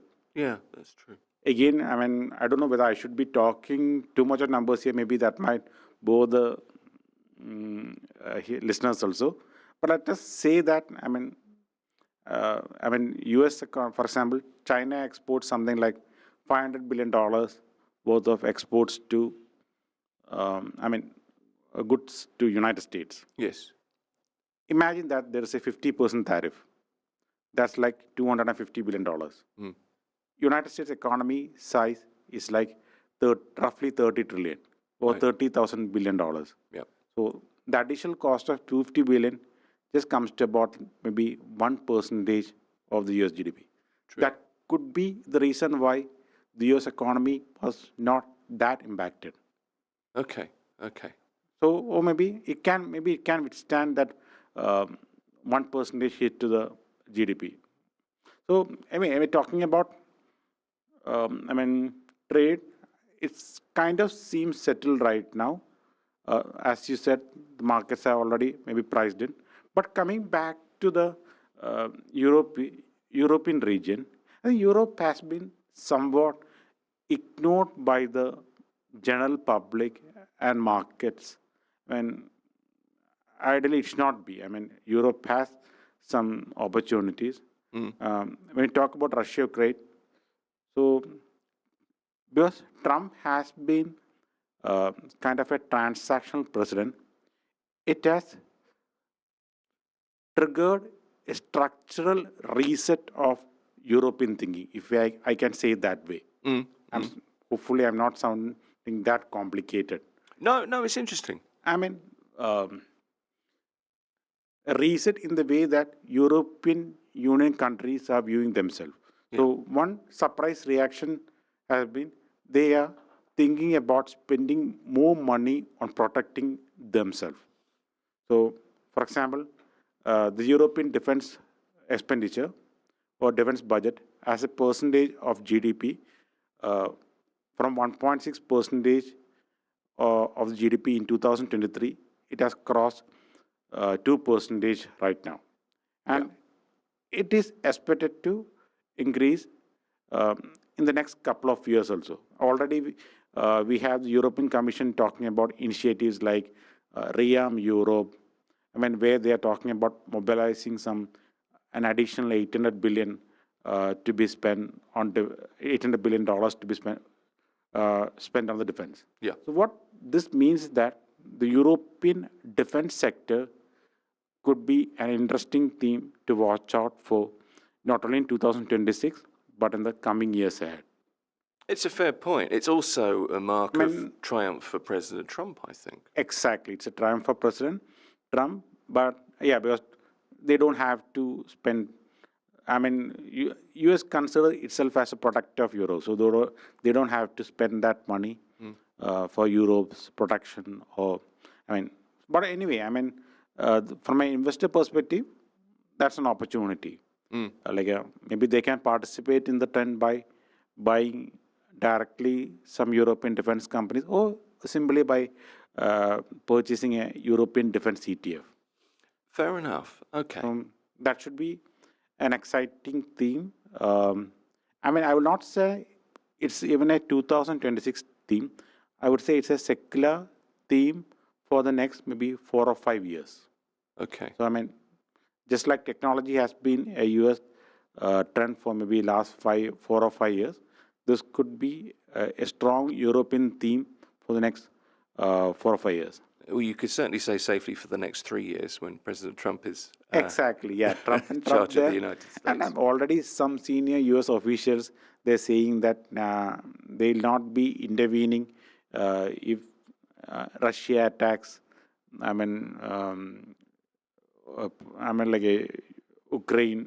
Ukraine is other regions or something like. So, the NATO foundation itself seems shaky right now. It does. It does. I would say European defense looks like a straightforward theme.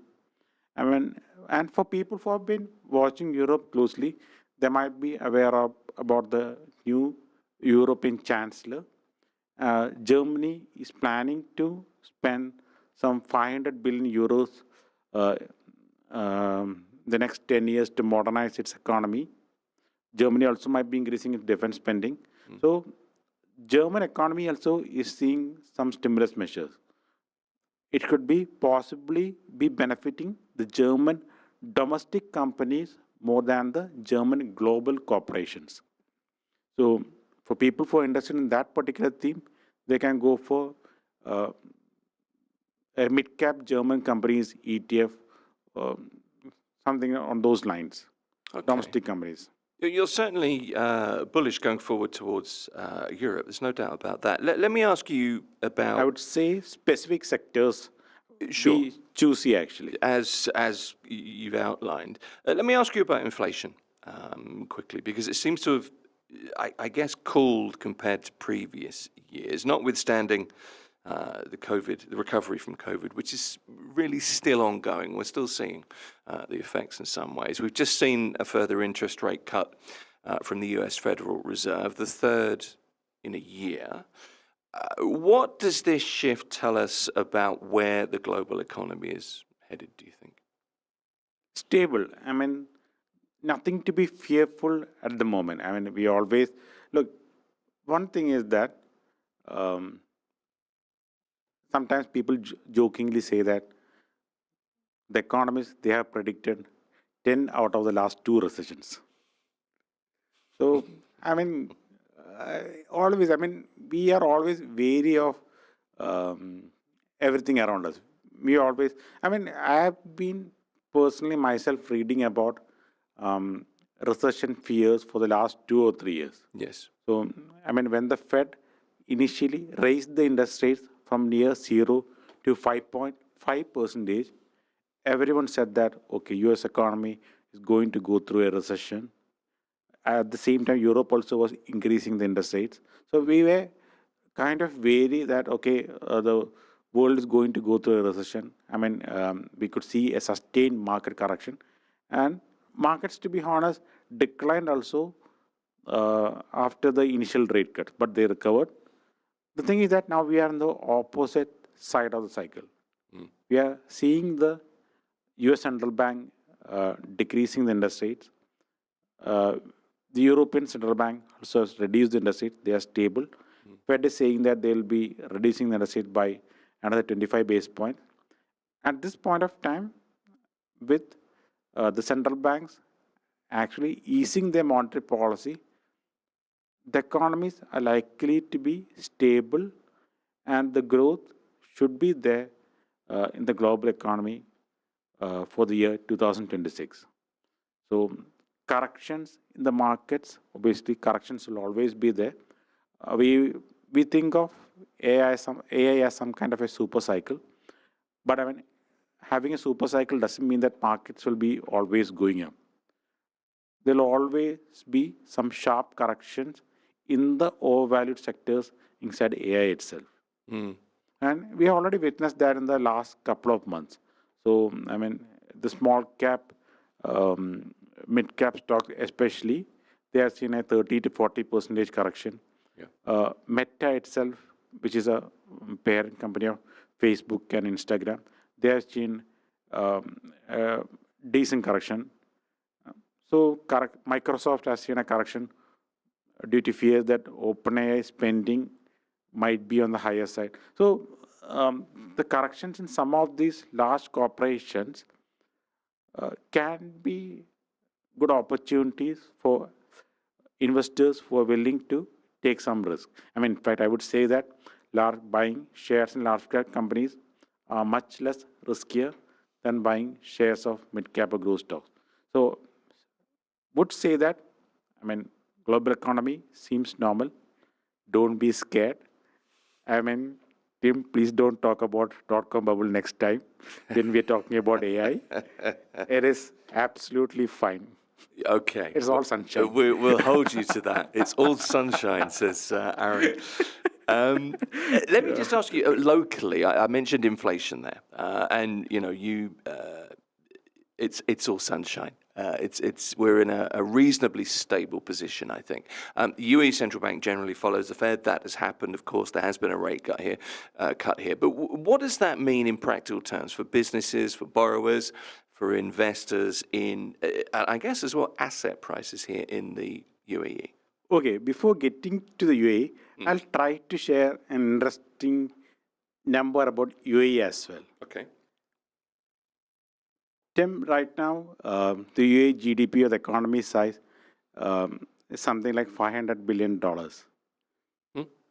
25 years back, at 2000, take a guess. What was the size of UAE economy? Oh, now you're putting me on the spot. I'm guessing it's done a lot more than doubled. It must be 5 or 10-fold. I don't know. Double? So double means like 250. No. So 25 years back, the UAE economy was about $100 billion. Okay, so that's it. So it's 5. In 25 years, UAE economy has become 5 times. Yeah. I mean, this is some kind of a growth that only we associate with emerging market countries or developing world because they start off at a low base. See, this is the thing about living in the Emirates, and I know that you'll agree with me here because you've been here for some years, I guess. Exactly, yes. Okay, so we've lived through this. We have been through this. I mean, I would say people in UAE, they're living in one of the most exciting geographies of the world. And first world and developing world growth rates. Yeah. So that obviously means that the wages or living conditions of a UAE person who is living in UAE for maybe a decade has witnessed substantial improvement. I mean, business opportunities also. I'm pretty sure, obviously, in this environment, where the economy has grown by 5 times, UAE businesses also might have grown. So what has happened right now in the UAE is that the non-oil economy share in the GDP has risen to 77%. So approximately 3 by 4th of the economy is related to non-oil part. And that part of the economy is having very good growth rate, 4 to 5% this year. Next year also expected to continue to grow the same number. I mean, so the UAE economic fundamentals look very strong. As for the question on what will be the impact of the interest rate cuts, it should be leading to lower interest rate for personal financing, mortgage costs, and general banking rated banking, whatever service you're taking a loan from the bank, there should be some reduction in the charges. Yeah. It will be beneficial more for the floating rate customers. Right. Okay. But other than that, the economic impact, I would say, UAE is not that interest rate sensitive when compared to maybe US. There are a lot of domestic factors here which are powering the economy ahead. So, yeah, it will lead to lower cost, but we are not that sensitive. No, but it could lead to a little bit more, increased spending perhaps, maybe a little bit more participation, for example. Yes, for sure. I guess. Okay. Have you got another 5 minutes, 10 minutes to spend with us this morning? For sure, Tim. Just a few more questions for you, because it's interesting, and I know this is a very broad discussion. We're not really zeroing in on anything, but it's kind of traditional this time of the year, halfway through December, to kind of look back at 2025, to look forward. I'm interested in maybe a slightly more personal investing approach from you, if you can. Individual investors, is this a time now to look at rebalancing portfolios? Are there specific opportunities across maybe equities or fixed income or gold or even cash that deserve more attention at this point in time? So, having some percentage of the assets in cash is always advisable. The emergency fund. Emergency idea. fund. I mean, Yeah. it depends on every person's unique needs. I cannot give a general guideline. I mean, but having said that, fixed income always deserves some allocation inside the portfolio. Gold also deserves some allocation. Cryptocurrency, I would say, I mean, it's a highly risky theme, but maybe 1 or 2% of the aggregate portfolio, because that particular sector is getting institutionalized. Yeah. So, I mean, I would say I would not ask investors to speculate on that asset class. Maybe they can buy established funds from BlackRock or other major firms like Vanguard, and maybe put 1 or 2% there. Well, this is not to ask people to speculate or to encourage people in any way. I ask you in particular because of the performance of gold and silver over the last few months. Gold in particular over this year, but if you look at silver at the moment, hitting just over $62 very recently, a record, an all-time high. Gold at 4,200. It's around about that level at the moment. Gold especially is very interesting. Yeah. So why is gold interesting? Because gold has emerged as a asset that central banks have embraced. Yes. So especially after the 2022 Russia-Ukraine war, which is another fallout was. I mean, what happened after the war was that European Union and United States they sanctioned Russian central bank reserves. Yes. So Russia obviously had to diversify away from the US dollar as well as the euro. But it triggered a panic among the other global central banks also.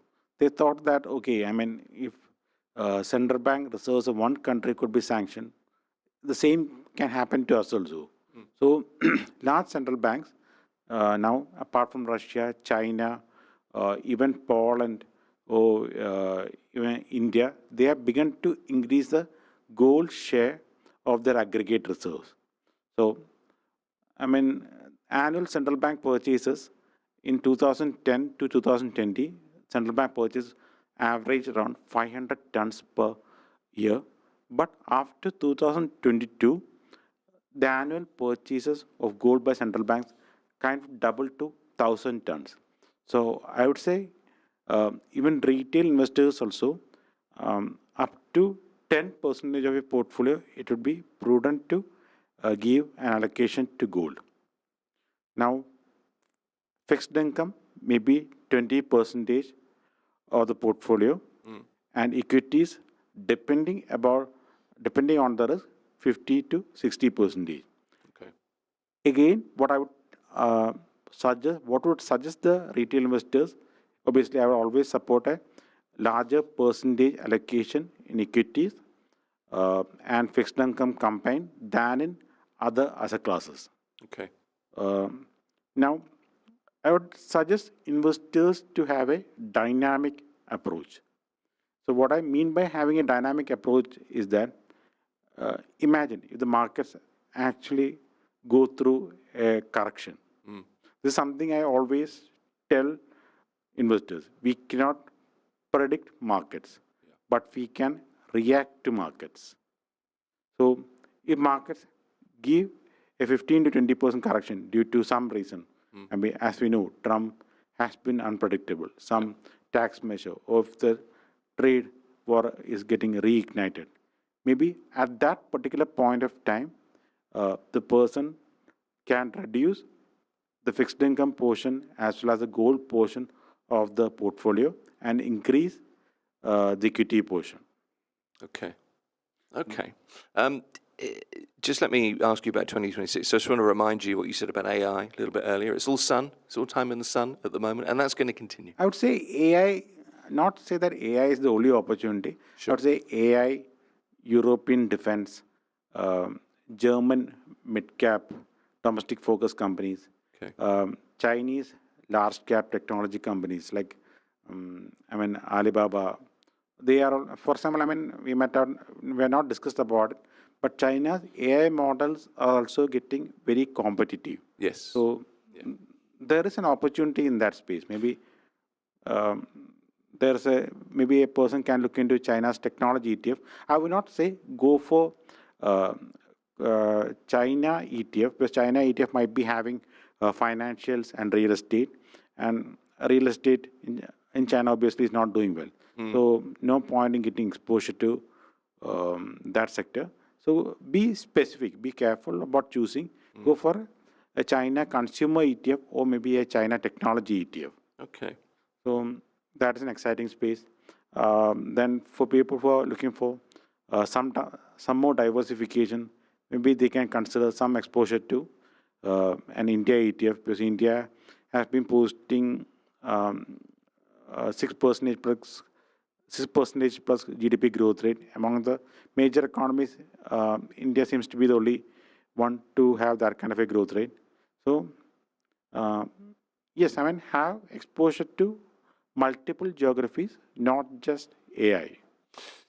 There are always opportunities, aren't there? I think that's the point, really. That's really all the time we've got. I kept you a lot longer than I intended to, but Aaron, it's been a pleasure to have you here.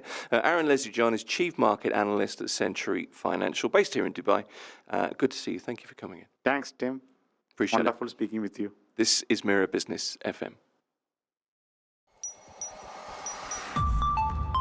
Mira Business FM, Dubai's home of business radio.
Mira Business FM, your daily guide to the markets, money, and more.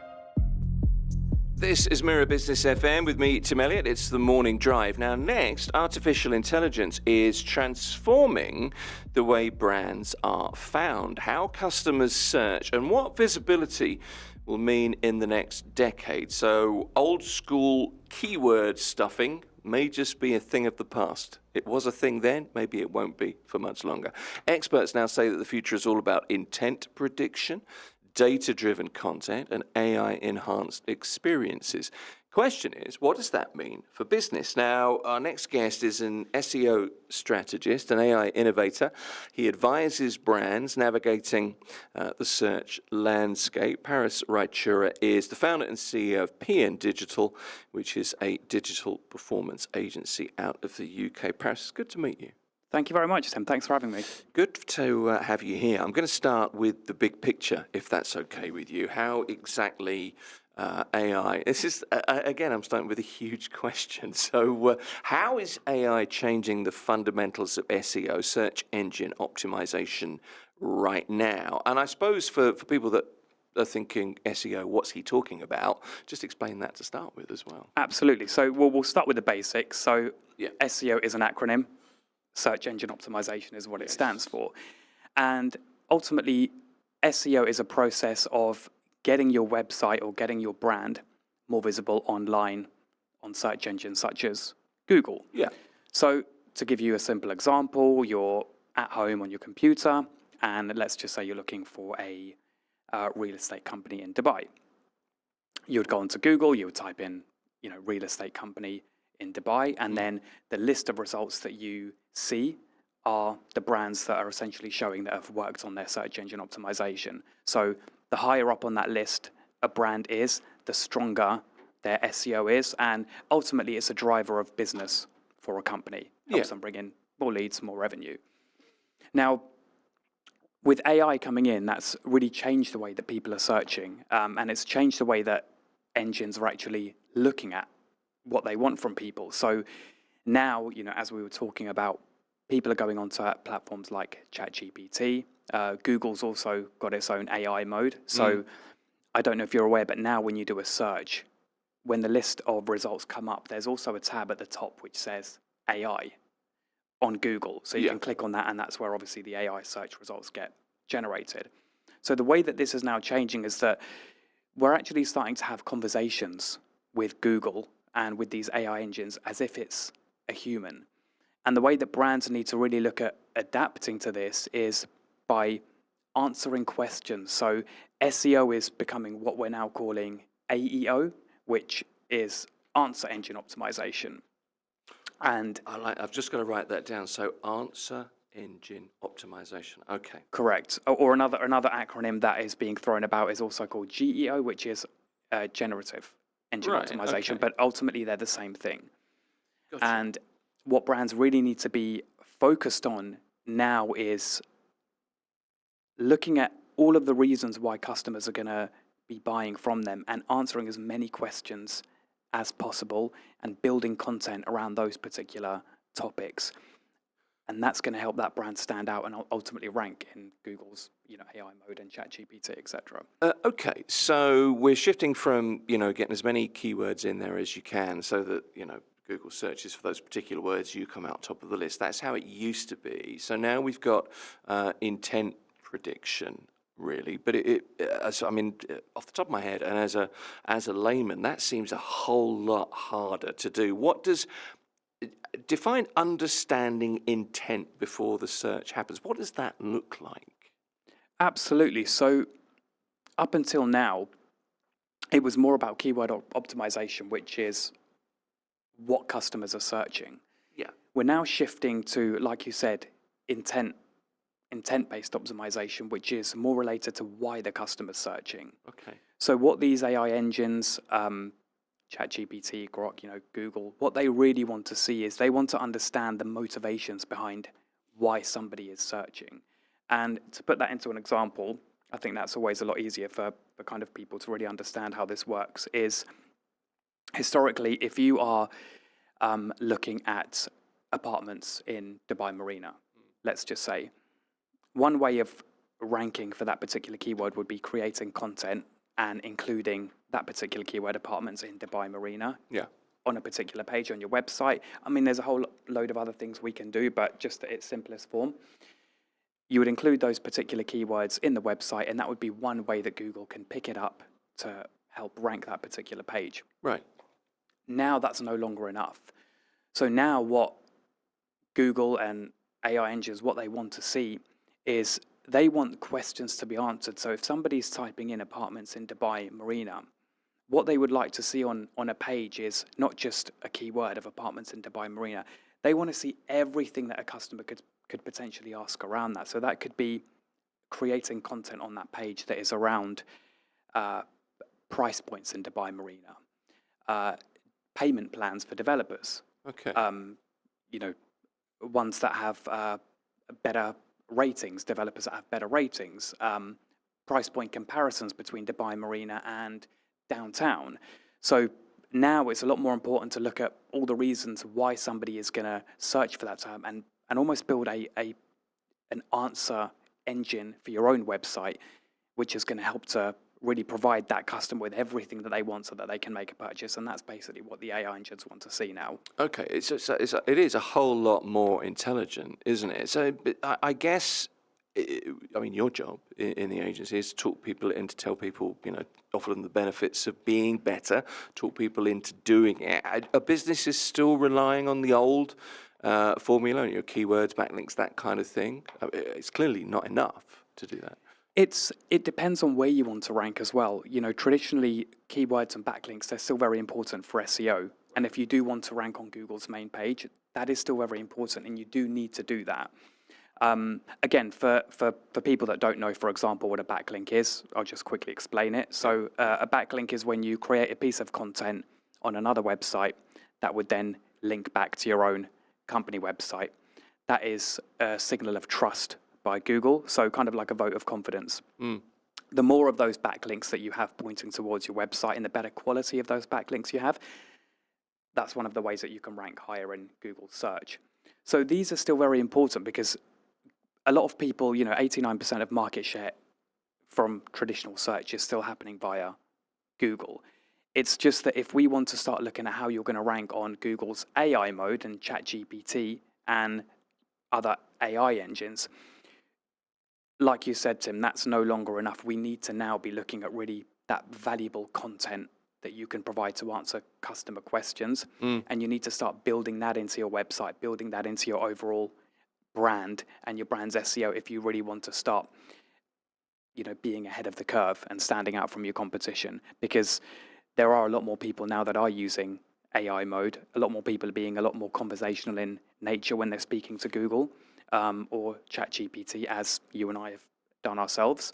And if you really want to position your brand to stand out from the crowd, you have to be looking at how you can make your brand appear within the AI search results, not just traditional search. The more of that you can do, the more real estate you've got on Google, the more opportunity you have to grow your business, to make your brand stand out, to increase your company's revenue. Do you know what was interesting there? You said previously, you were talking about how we have conversations with AI, we have conversations with Google much more. And my first thought was, no, I don't. And then I realized, actually, you are so right, because I've been talking to, well, I've got Mrs. Google on Google Maps, and that's what I call her. She drives me insane. But I've been talking to her for years now, it seems like.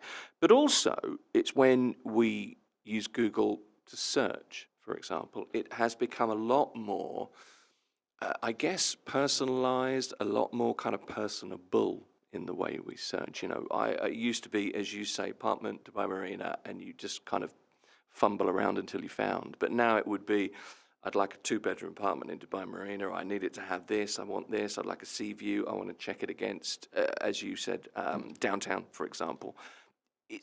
We've really changed the way we interact with technology, I think, and that's a very kind of AI-driven process, it seems to me.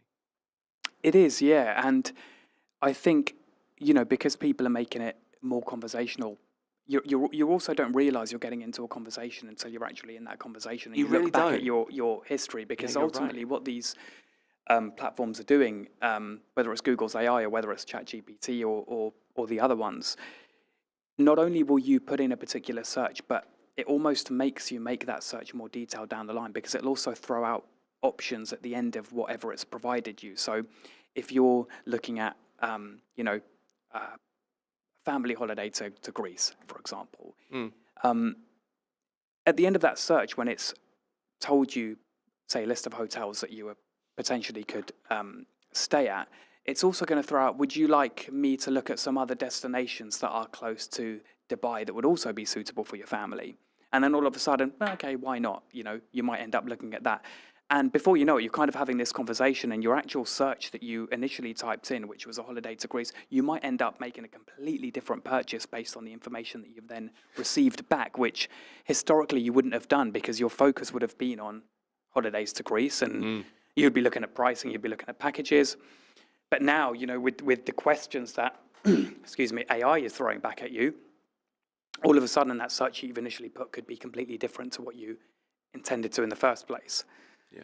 Yeah. So it's quite interesting, are we being manipulated? Who knows? But this is the point, isn't it? There's so much information available. But yeah, I mean, you're describing the rabbit hole, the wormhole, aren't you? There that you can easily run down. But now you're much more driven in a particular direction. It's such an interesting point. It's potato, I suppose. Look, we hear the phrase AI enhanced user experience a lot. Could you explain how user experience directly impacts search performance? Absolutely, yeah. There's kind of two parts when you're running campaigns online. So as a company, if you're looking to grow, you're looking to bring in more revenue, more business. One way of doing that is through good marketing. So essentially advertising your business where it needs to be. Yep. The other part is actually getting those customers to buy from you. So the first part, if we relate this to online marketing and SEO, is getting your website listed so that you are visible to your customers. Right. Once somebody clicks on your website, they're then on your website, and then it's the website's job. So you as a brand, your job to get that customer to convert. So think of your website as making it the best salesperson possible. When somebody lands on the website, we want to make sure that they stay on that website as long as possible to make a purchase. And one of the ranking factors on Google is, time spent on a website. If they see that people are just bouncing off your website within, half a second, it's going to essentially not work in your favor, because they're thinking that people aren't really valuing what you're providing on the site. So there's a lot of things that you can do to enhance your website experience. There's a lot of analytics tools and heat maps. You can understand where people are going on your site, why people are going to certain pages. And when you start to understand this information and you start to really data mine this information, you can really make a lot more strategic decisions for the business, because if you can see, there's tools that you can implement on your website where you can see what pages they're landing on. So if you can see that, let's just take an e-commerce store, for example, selling clothing. If you can see that a lot of customers are landing on this particular color of dress, for example, and that seems to be more popular, but they're not purchasing it for whatever reason, and then you start introducing a bit of a discount on that particular dress, and then you start seeing that that's driving purchases. You can get a lot more understanding about what you need to put on your website, not only to keep people on there, but to get them to convert. So my advice to companies, we work with a lot of companies that we help do this for, would be that think of your website as the best salesperson possible. Give people a reason to stay on, whether that's through everybody to some extent is price driven, whether it's through some sort of price discounts. Focus on the trust of your website. So if there's any accreditations, customer reviews, any type of social proof that you can include on your website, it's going to give that customer a lot more of a reason to buy. And if you can create some sort of urgency, we see it all the time. If you look at people that offer free consultations, if you include particular call to actions, such as, free consultation today, just creating that sense of urgency. But when you put all of these things together, you data mine, you understand where people are going on the website, why they're bouncing off, why they're staying longer, you can then start to implement small tweaks to the website, which can, really improve that conversion rate. And and help you to not only satisfy your customers better, but also give them a reason to come back to you as opposed to going to the competition. That's so interesting. I mean, the website just used to be, it was a storefront. It seems like not that long ago. It's now the best salesman that you could possibly have as well. So that seems like a step jump to me. If you're a small business and you're listening to this, maybe watching this at the moment, small businesses have limited resources. Where do you start with AI-driven SEO? That's a great question. A lot of companies want to implement AI, but they just don't know how. It is a buzzword. People are talking about AI. You feel like you should. It's like, Yeah. I've got to shoehorn AI into this conversation in some way, into my business in some way. A bit of, I think there's a bit of FOMO with AI, right? If you don't have it, you're kind of missing out. But don't overdo it. Start with the basics. So, as we were talking about before, about being that answer engine for your customers, you can use tools like ChatGPT to look at really what your customers would be asking you as a business, understanding why they're buying from you, and just start to develop pieces of content around those particular topics. Be that answer for your customer. And you can even, there is a correlation between social signals and ranking on AI as well. So pushing that type of content out on your LinkedIn, on your socials, is going to help to elevate your brand on Google and ChatGPT as well. So I would say at the very basic level, use ChatGPT as an idea generation tool to really answer customer questions that they would be asking you as a business as to why they would buy from you. And then you can also look at other tools. There's particular tools you can look at. For example, there's a tool called Ahrefs and SEMrush, and ultimately these are softwares that you can use, which basically would just give you a lot of insight into where your website is currently ranking on Google, what your competitors are doing. They've also got an AI section where you can look at, how your competitors are ranking on AI. So if you just use these little tools, you can just get a better understanding of what you need to do as a business to start to elevate it so that you can, compete more effectively. And these are all, very cost efficient ways. They don't really cost much to do. Okay.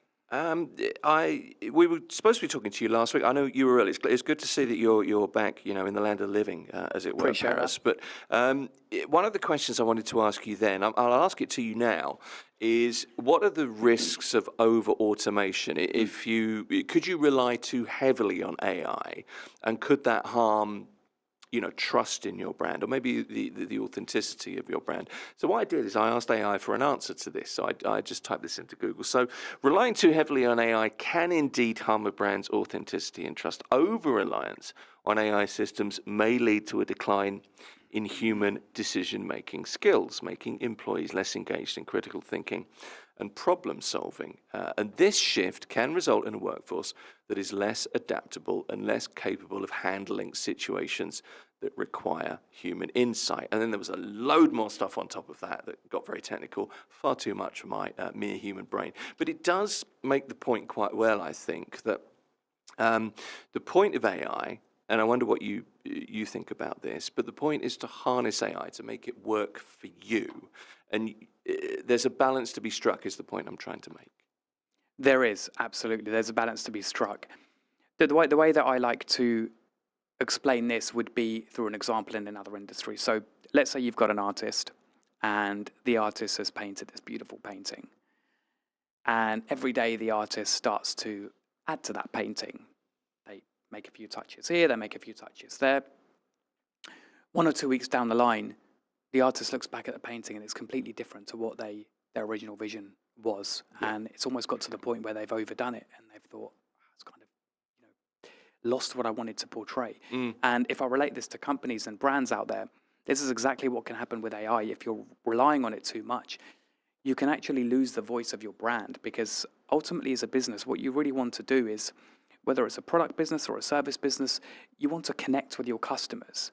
And when you're connecting with your customers, there has to be that human element of some form of relationship building, even if they don't speak to a person, relationship building with your brand, trust with that brand. And I think if you're just relying too much on AI and overdoing it, you can actually lose the voice of your brand. You can lose the vision of the business to the point where it almost does become a little bit more robotic, which is perhaps where you wouldn't want to go. So I think you really need to have a human and combine that with AI, analyze that data through the use of AI, and use AI as a supporting tool, but don't lose focus by trying to just completely overdo AI for the sake of overdoing it, because you can lose the voice of your own brand, and that's just going to create a big disconnect between, you know, your company and your customers. Yeah. No, it makes a lot of sense. So if you do have FOMO that you're not utilizing, harnessing AI as much, be careful, because you could actually miss out if you do use it too much. There's a catch-22 going on in there somewhere. So humans do have a place in this kind of new AI-powered SEO ecosystem. If I was to say to you, look 3 to 5 years ahead, which in tech terms is centuries, it seems, almost. What will visibility mean? Will traditional search exist in the same form? How do you end? This is the crystal ball question. It's not really fair, but what would you anticipate? I anticipate that search will continue to evolve like it has done over the years, from a point of becoming increasingly conversational, becoming increasingly personalized, and potentially to the point where we'll have AI assistants actually doing the searches for us, as opposed to us humans doing the searches. How that looks, I don't know. But I feel that it could get to a point, and likely will get to a point, where you would have to type in something very basic, and from what you type in, everything could be done for you, including making a purchase. I feel that your details would be stored in some area where the AI would have access to this. And if you want to, for example, book a holiday to Greece, it would be able to do that for you without you having to have such a deep conversation yourself with it. It would just be done through AI assistants, knowing who you are, knowing your personality, knowing almost about your life, where you could type one thing in, and the last point would be something like, here's everything, would you like me to go ahead and make a purchase? And you would just click yes, and that would all be done seamlessly for you. Because I think one of the potential threats that we have as humans is we're putting a lot of trust in AI, and we're putting a lot of trust in the answers that it's giving us as well. So the way that this is also quite different to how people have been searching historically is, before we would rely on our own expertise to search something on Google, and then we would basically select who we want to purchase from. Do we want this one? Do we want this one? Okay, I potentially like, this pair of trainers, or I'm going to go to another store because it looks a bit better. But I think now with Google's AI mode and ChatGPT, whatever results it's pulling out with us and whatever it recommends, we're kind of seeing that as the trusted brand and the trusted source. So we're putting so much trust into it, and we're seeing evidence of this, because the companies that we have helped to rank at the top of AI and ChatGPT, the conversion rates are far higher.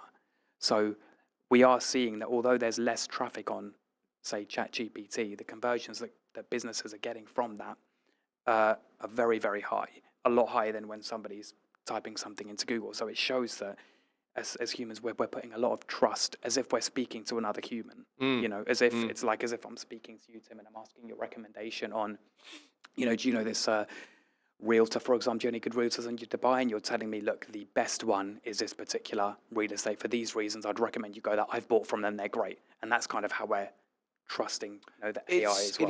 It's more and more a connection, isn't it? You feel more and more a connection. And I guess, it goes back to that feeling of, if you connect as a human being, if you feel like you connect, whether it's AI or human, people buy from people. And I wonder if that line's becoming more and more blurred. We're certainly being steered in that direction. Look, I've kept you a long time, Paris, but I do have one kind of final question for you. If a business wants to, businesses always talk about future-proofing, obviously, but if a business wants to do that today in SEO, AI-driven SEO terms, what steps would you say, right, you need to do this now? I would say that be obsessed with answering customers' questions. So look at your business, look at your brand, look at why customers buy from you.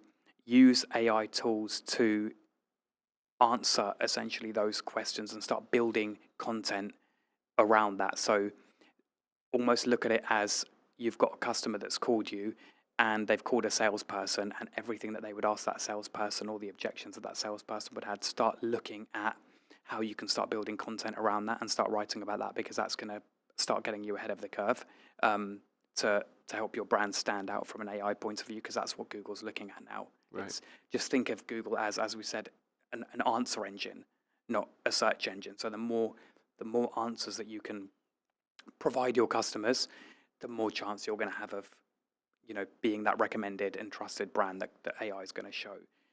I would say another thing is look at improving the user experience of your website. So analyze your website, figure out, what you can do to implement on there as a way that customers are going to stay on there and buy from you. Don't just see it as, like we're talking about, don't just see it as a shop front, see it as a salesperson. Yeah, Do everything you can to make that user experience as good as possible. One of the basics being make sure it loads fast. If somebody's clicking onto your website and it's taking 10 seconds to load, our brains now, they're just moving so fast that people are just not going to wait that long. They're just going to want to go on that website, find what they're looking for, and make a purchase.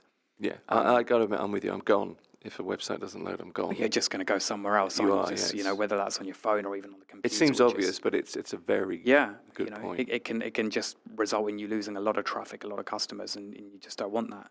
And the final thing I would say is, use AI and use that data in combination with a human. Don't let that human creativity, innovation, don't let that slide, especially if you're in a team environment where you've got this synergy of other people's ideas. Do use that, and do use those humans to then enhance that whole experience for your customer by using AI in combination with that human touch, because ultimately everybody now has access to particular AI tools, and that's also now becoming not good enough in Google's eyes, because if you're just shifting out loads and loads of content that is just created on an AI tool, Google's got its own AI algorithm which can pick up on this. So because everybody's now on the level playing field, you still need to make that content unique. So, humans are relying more and more on AI, but AI is trying to be more and more like a human. And it's about finding that balance to use both to use it to your advantage. I'm so pleased we got the chance to talk to you. It's been really Likewise. interesting. No, I mean that. Paris Rachura is the founder and CEO of digital performance agency PN Digital. Thanks for coming in. Thanks for having me, Tim. Appreciate it. Good to have you here. Don't forget, leave us a like, hit subscribe, wherever you're joining us from. Get in touch. Let us know what you think. Remember, everything we do is available to listen or watch again. Just search Mira Business FM, wherever you get your podcasts, your content from. This is Mira Business FM.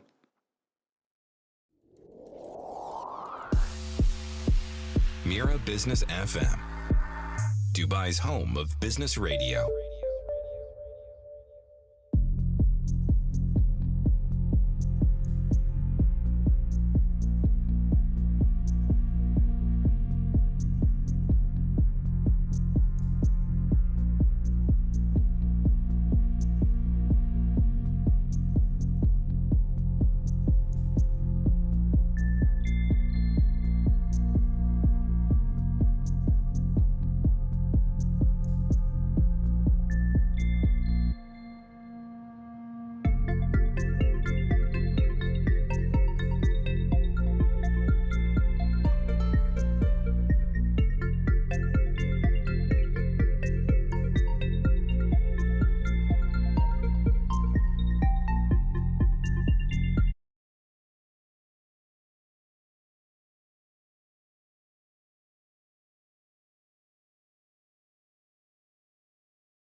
Guide to the markets, money, and more.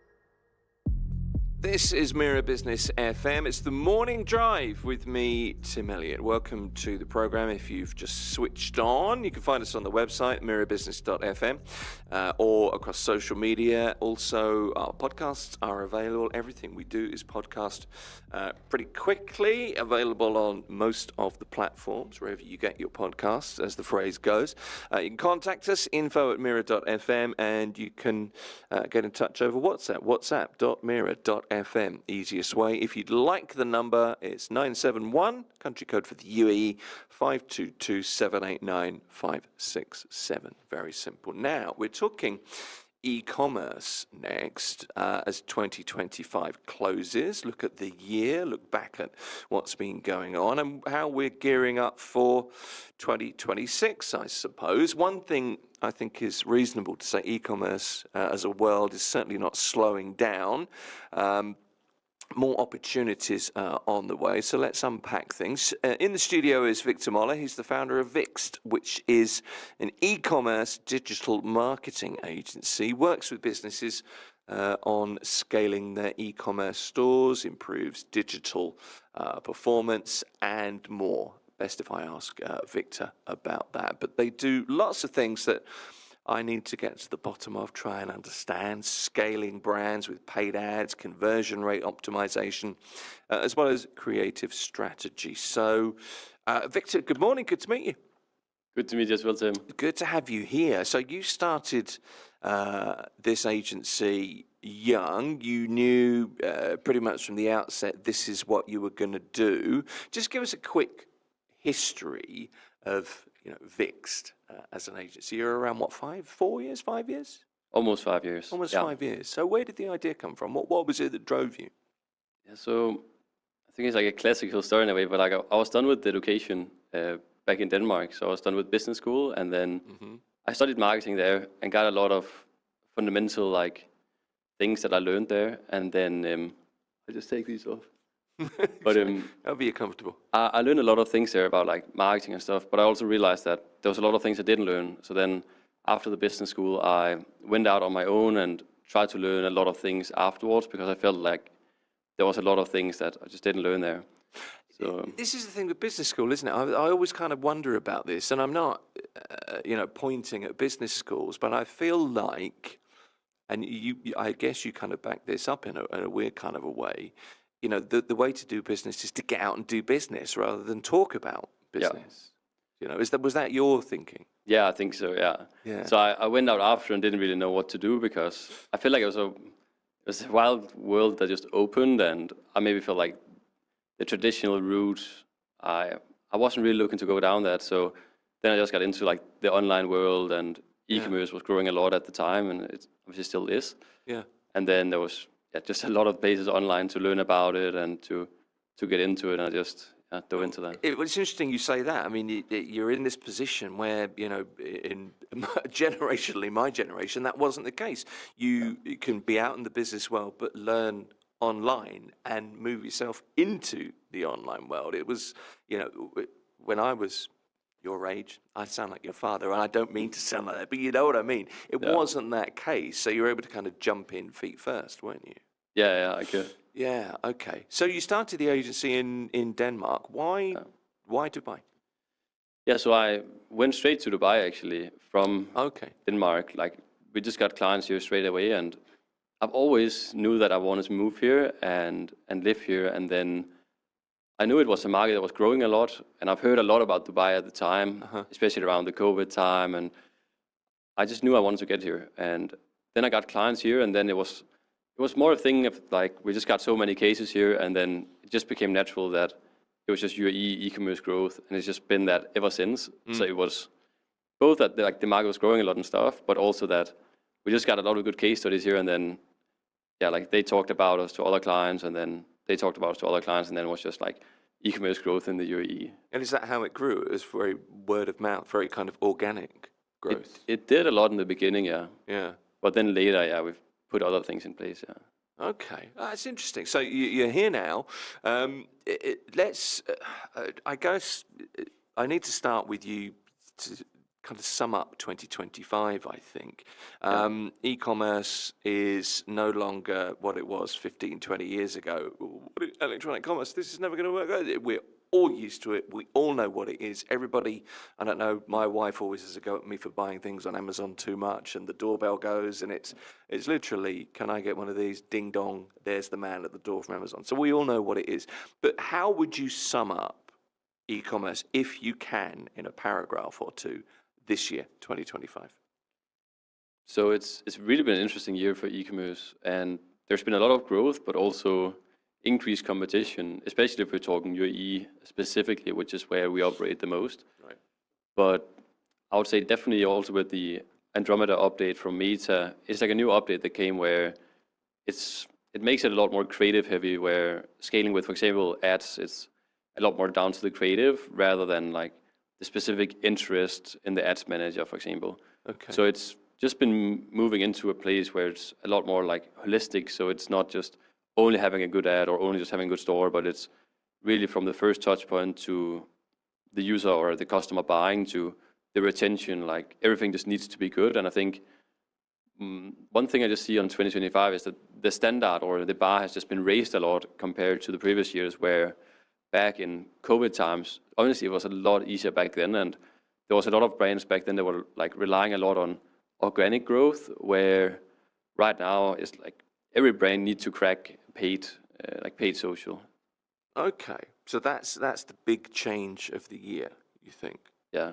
Okay. What is it like compared to 2024, 2023? What's the big difference? I'd say 2024, 2025, kind of, it's not like there's a big difference, but more, especially I think the main thing is the thing I mentioned with creatives, like brands need to do a lot more creative to test rather than, because back, it was the same thing in 2023, but it's just been more and more important to test a lot of creatives and to think about the store very holistically and not just thinking about a good ad or, yeah. Okay, so what creatively works now? Can you point to a particular example of something that has really brought attention, really worked? Yeah, of course we can talk about AI, but it's not the main thing that works. I'll say a lot of it is like user-generated content from creators out here locally in the UAE. Okay. And also like founder-led content works really well. And that's something that we see more and more, that the founder would step in front of the camera and talk about their brand and why they started and why they should maybe click the link and explore the page. So, yeah. Why do you think that is? What is it about founder-led content or creator, I guess established creator content? What is it that is so attractive about that? Is it, I don't know, is it more authentic in a way? What is it that does that?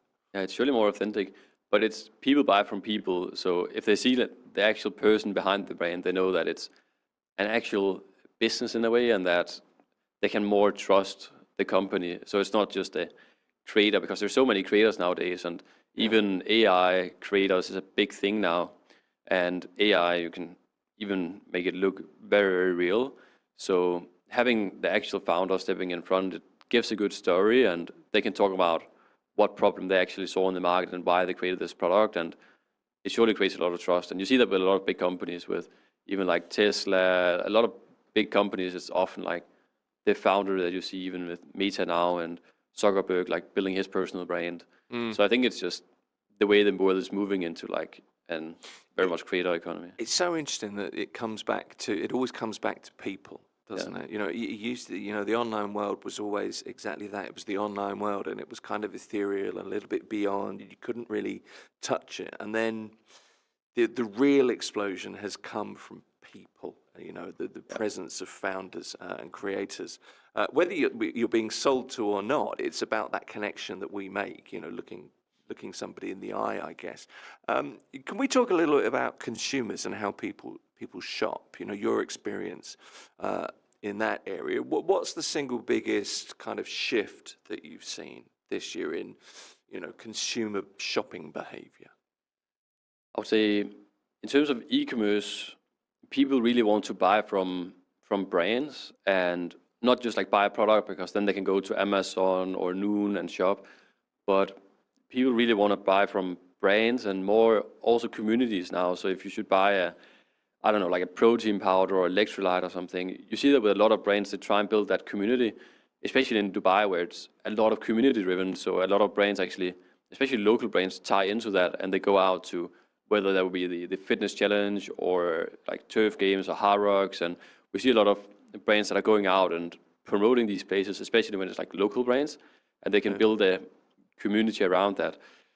So I think, but it doesn't need to be like physical, but it's definitely like more community driven and people want to buy from another group of people and like follow the crowd in a way. So if if we have a store with millions of customers and a lot of social proof, it helps a lot because people also want to move where everyone is moving away. And that's also where like creator-led content is good, where people create content for brands like actual customers or like UGC creators, because it's very real and authentic. Okay. Is that what is it about communities online? Because it's kind of a little bit like, you know, I feel like I'm part of something. But it's not like joining a club, is it? It's just it's aligning yourself with something. It's like you feel a part of something, I suppose. Which is very different to sort of, you know, joining a motorcycle club or whatever it is that you may have done before. You know, there's almost this. What's the word? It's kind of tribal behavior. Yeah, I think people can like identify themselves with this group of people that is buying this product or supporting the brand. Okay, and if brands can tap into that, then you know that's a strategy, I suppose. What expectation do customers, consumers have going into 2026? Do you think that maybe they didn't have a year or 2 or 3 years ago? Yeah, I think definitely the thing with like they want to buy from people. So I think the ones that are tapping into AI a lot, especially like I see a lot of brands have like AI on the website and stuff. I think people should. A lot of brands should think about like people buy from people, but at the same time, I think like the bar or the standards are raised a lot also going into 2026. So it's like all the basic things about having like same next day delivery across the UAE is still very important. Having social proof is very important. All like the marketing fundamentals is still very important. Okay, and it's the level of service, isn't it? It's the service offering. I mean, I order from, you know, I order online, and I'm a member of a couple, and it's just right, we'll deliver, and they deliver that, and I just think, well, I don't even need to leave my sofa. This is fantastic. You've got to keep those you've got to do the basics right, haven't you? Yeah, that's it. All comes down to the product, because end of the day, like people are just buying a product, so the product always needs to be really good, and that's always the main thing, of course. Yeah, okay. There's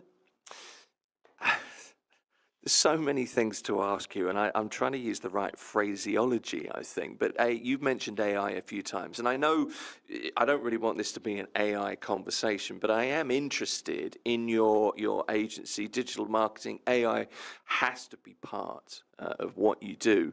But I'm interested in how you view artificial intelligence, and also how you harness, how you employ AI day to day. What's your approach? Yeah, like diving into that, I think from our point of view, we just always look at the data and what's actually converting and where can we put 1 dirham in and like get the most dirhams out. And we just always follow that, whether that's AI or humans. But the way that we apply it now is more, we don't do like full AI content. We've done a bit with like videos where it's like full AI and UGC content where it's just pure AI, and it can definitely work really well, but we've still seen the high success with real humans. What is UGC content? Sorry. User-generated. User-generated content. Okay, Yeah. UGC content. Right, I'm with you now. I've got to get up to date with the acronyms. So that's kind of the main drive of AI. It's a data set really for you. It's about using information rather than, I don't know, using it creatively for, you know, replacing human beings on film or whatever, on video.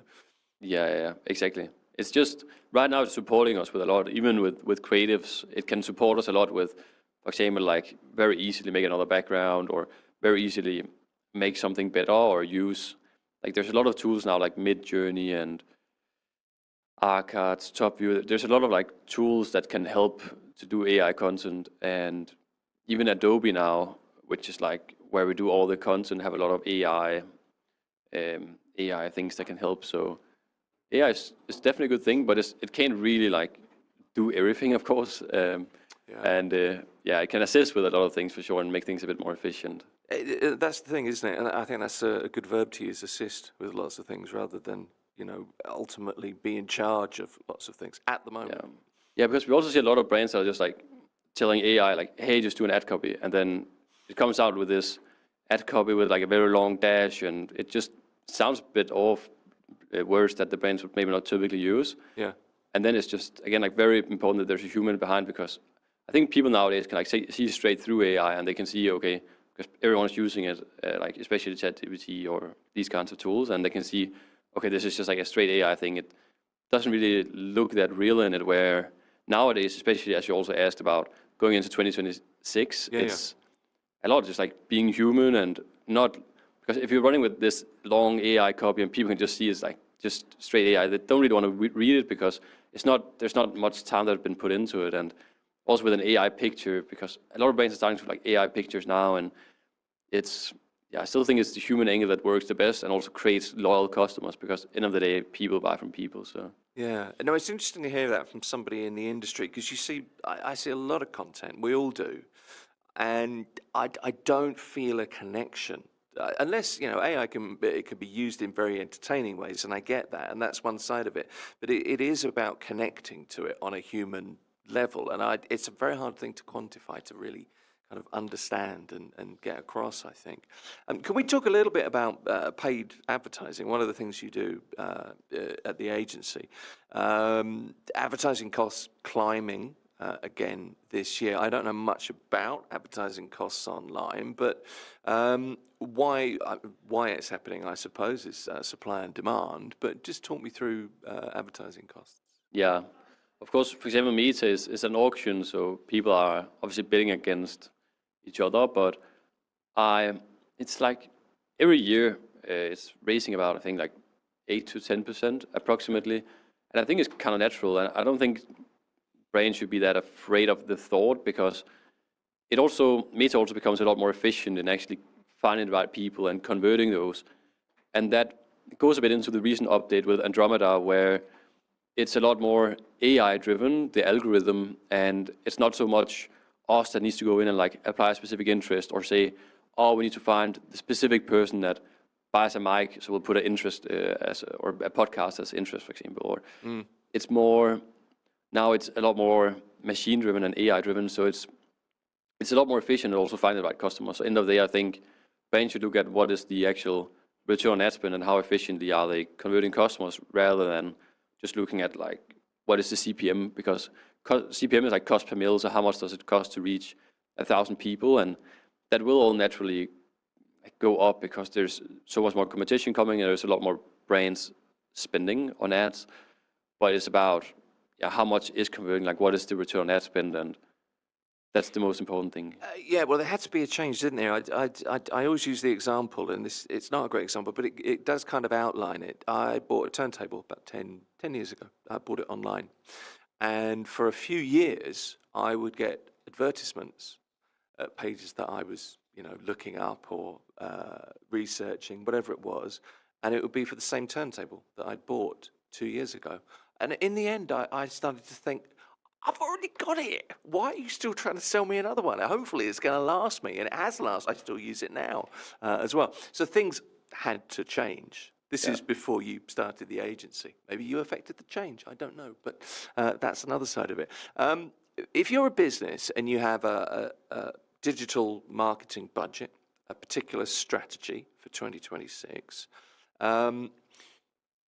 this is probably one of those really broad questions, very difficult to answer questions, but what would be a smart way to place digital marketing spend first? What might be a strategy that you would recommend?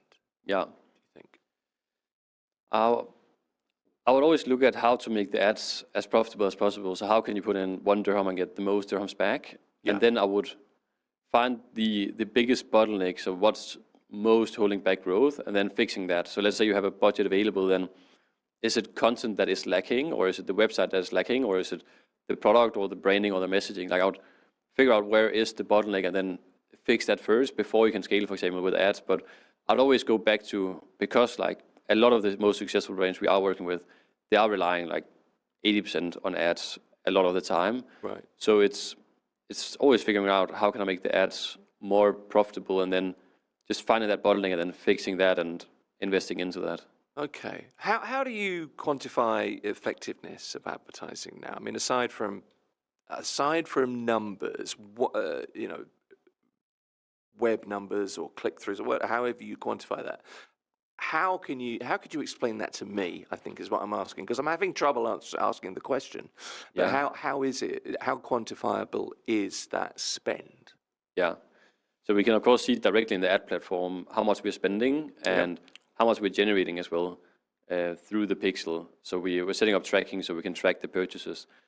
But end of day, like there can also be customers that are, if it's a customer with a lot of cash on delivery, people can also cancel and there can be returns. And so I think end of the day, we should just look at the back end and see how much money do we actually generate, for example, last month, and then look at the back end, and it always justifies it a bit more.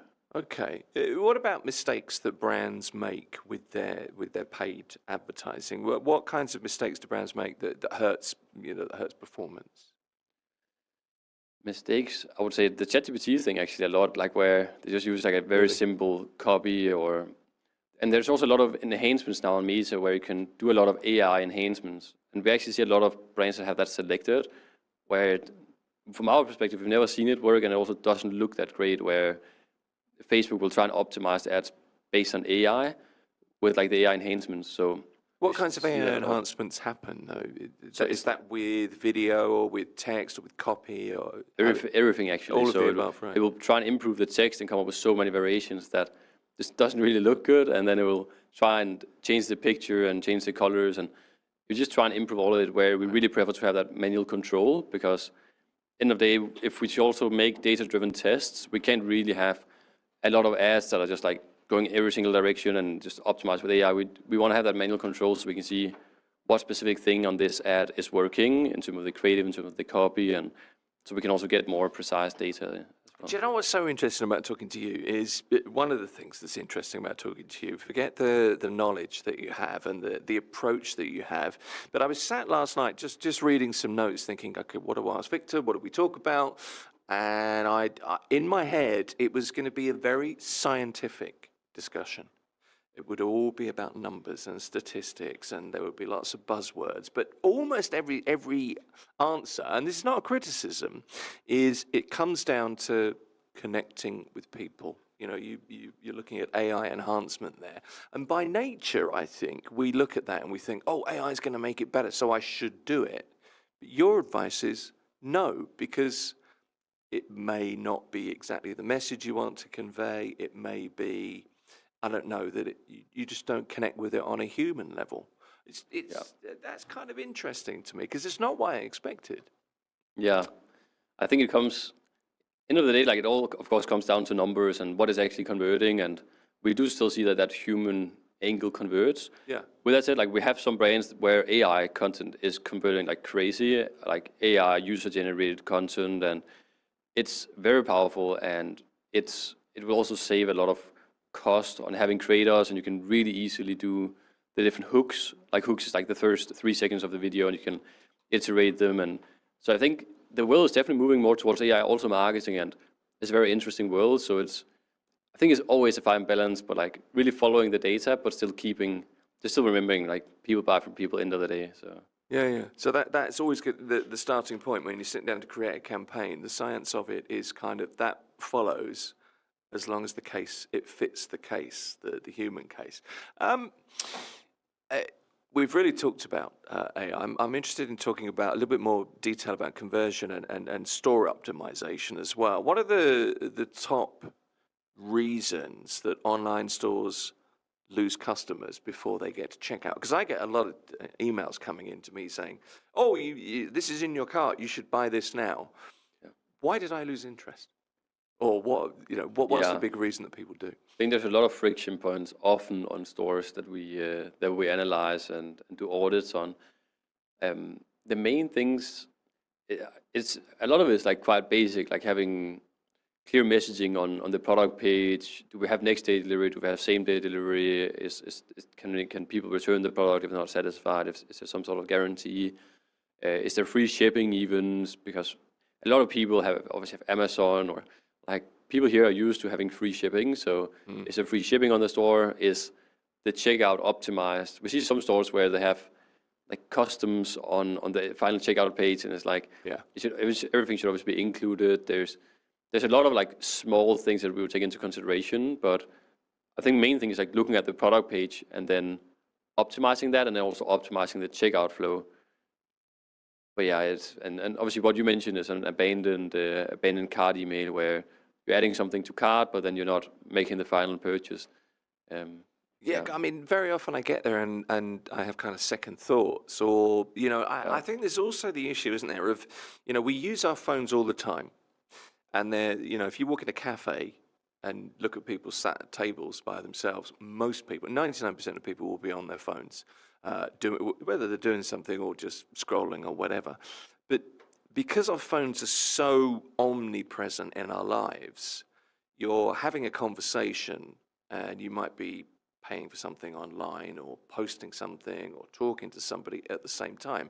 So it's about really grabbing somebody's attention. And if it's a little bit tricky to get to checkout and there's an added cost, or as you said, customs or something, you've got to be able to get around that as an online business to make it really swift. And people, I guess, encourage impulse purchases as much as anything.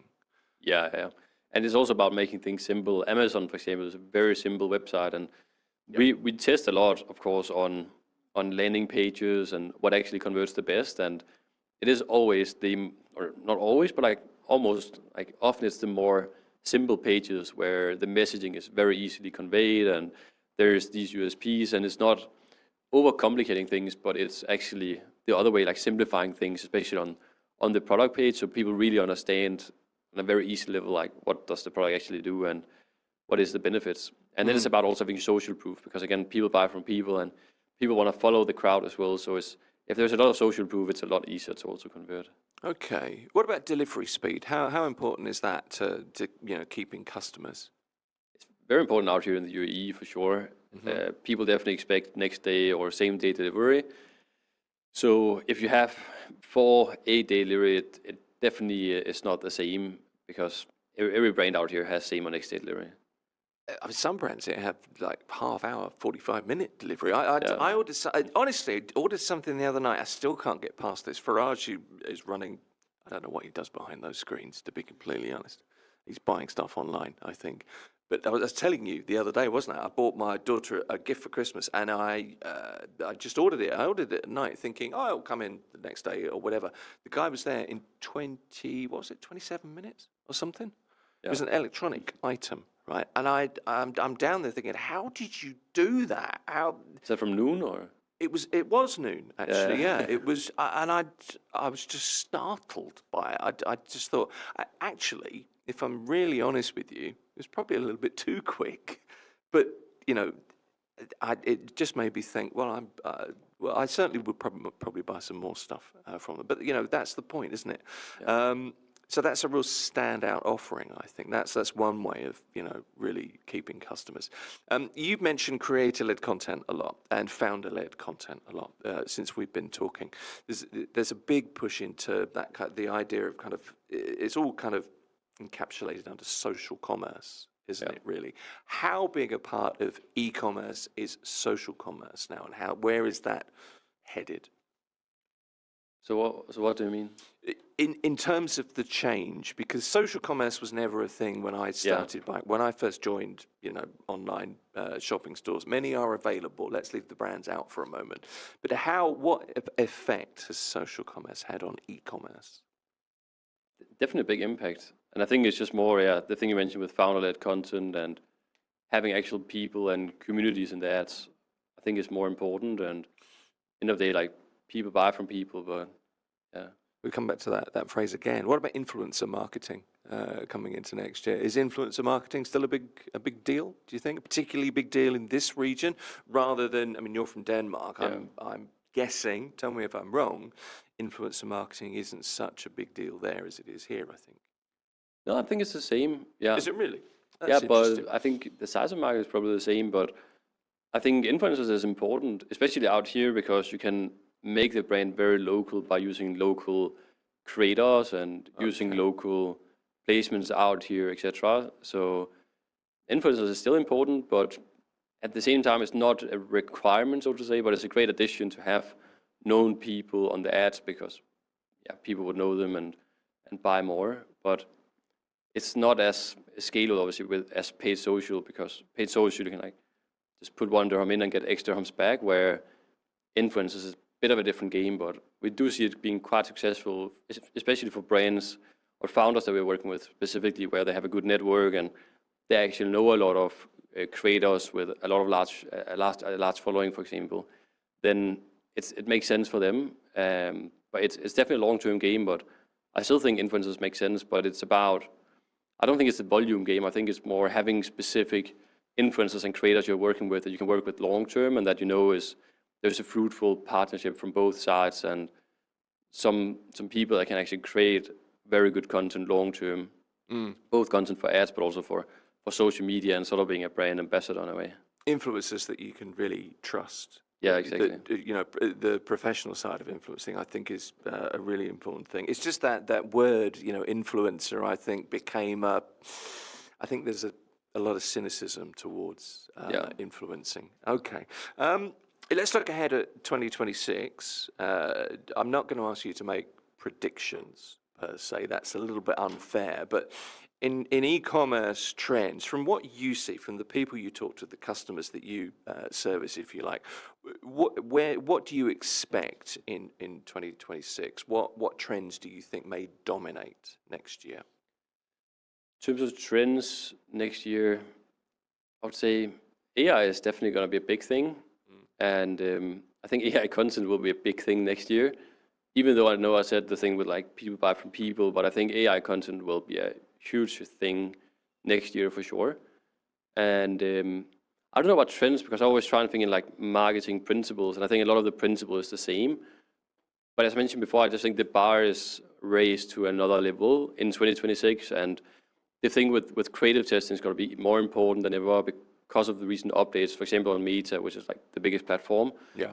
So definitely pumping out content, and then AI content if it makes sense. I know it's going to be a big thing next year, and it's something we're definitely also ready for, because we do already see now that it's converting really well. And what I mean by that is like AI videos and actually like high quality content, not just like a quick AI ad copy and stuff. Okay. Because So you can make videos that looks real now, which is some of the stuff is incredible, though, isn't it? It's just unbelievable. But it's really harnessing that technology much more effectively than perhaps it's been done so far. I mean, AI is evolving so quickly. Who knows what's going to happen by next week? I mean, that's the other side of it. If you're just some to finish off, some practical advice or some thoughts really from you rather than advice. If you're a business launching online next year, what do you need to get right from the outset, from day one? Yeah. Do you think, in terms of your digital marketing, your strategy? I think it all comes down to, end of the day, for example, or of course the product, like having a really good product, and that's end of the day what people are buying. So product is the most important thing. But besides from that, it's if it was my store, for example, I would always look at how can I get paid ads to convert as good as possible. Like I can put 1 dirham in and get the most dirhams out. So I would always put the money there. Yeah. What was the question again? Sorry. No, it's just your thoughts on what you would do from day one. If it was a new store? If you were a new online e-commerce platform for whatever the product might be, the first thing, obviously, make sure your product is worthwhile. What else would you do? I would obviously test ads, but I would before that like make sure the fundamentals is there, make sure that the user experience on the website is good. So because a lot of brands are starting with a quite basic Shopify theme. So Shopify is where almost all of our clients are. Yep. And you can get like a basic theme there, which is fine, but I would invest a lot into actually making the user experience nice on the website, because again, like people have, or the customers have a lot higher expectations now. So it's about making it a unique world, like universe that they're entering when they enter the website, and they can feel like it's unique compared to all the other brands where it's just like a very simple website and a very simple theme. So also hence why we've actually invested a lot into a development team, UX UI, which is user experience and design on the website. So it's more important than anything that the website is actually optimized and not just like a basic theme. Yeah, it's got to be usable, hasn't it? It's got to be user friendly. Still, even the simple phrases are the ones, because I'm absolutely with you on that. If I can't navigate a website, I'm away. I'm gone. Yeah. If it doesn't attract me, I call me shallow. That's fine. I'm perfectly happy with that. Look, I've kept you a lot longer than I thought we would. I apologise for that, but I appreciate it, Victor. Just final thoughts. One last question, actually. What's the one piece of advice you would give to an e-commerce brand? What do you always, maybe you can't always say this to your clients because obviously they're your clients, maybe they don't want to hear it, but what's the one thing that you wish people would do or would listen to when you advise, on a strategy or on a paid ad, or what they might do to make things better? Is there one thing? If it's one thing to scale an existing brand, then it's definitely pumping out content, because I don't think brands should underestimate how much content is actually needed to scale. Even like for a couple of weeks ago with UE National Day and Black Friday, Cyber Monday, like it was quite a busy period, and it was just all about, for all of our biggest clients, was pumping out so many creatives, like hundreds of creatives that we were just testing. Yeah. And that's where the success really lies a lot in paid socials. I would say if it's one thing for like existing brands, it's pumping out a lot more content than they do think, but also using the existing content and chopping that up and making different angles and messagings and hooks and repurposing. And, exactly, yeah. Yeah, okay. No, that's interesting. And the other side, I guess, is consistency, isn't it? I know, in this industry, in podcasting, where I've, also worked, it's do it and do it and do it and keep doing it and keep putting it out there. I'm not saying pump it, just keep trying to provide quality. Always. And then I think it's just looking holistically at the store as well. That's another thing where it's like brands cannot expect, like 2020 was a bit different. People could just like put out an ad and it would convert like crazy, whereas now the bar is just higher. So they need to look holistically at the store and like optimize everything possible, from the content to the social presence to the website, the user experience. Far less science than I thought today. I appreciate I kept you a lot longer than I thought. Victor Moller is the founder of Vikst, V-I-K-S-T, which is an e-commerce digital marketing agency based here in Dubai. It's been great to talk to you. Thank you. Thank you, Tim. Appreciate it. This is Mira Business FM. Your Excellency Abduli Joe, all the way from? The Gambia. The Gambia. Smiling Coast. It's very nice to see you. Let me welcome you first of all to Dubai, to the Future Hospitality Summit. Tell me your thoughts so far. How are you enjoying yourself? Thank you very much for this opportunity, to talk about the event, FHS and the UAE Africa Tourism Investment Summit. Sure. We're here under the invitation of the Honorable Minister of Economy and Tourism of the UAE to interact and create connectivity. Okay. And expose the investment opportunities that exist in our tourism destination. So far, the day started, on a very high note, with very inspiring statements provided by the Honorable Minister and the other dignitaries, representing Africa, as well as the Commissioner for Africa under the UN Tourism, as well as the panel discussions.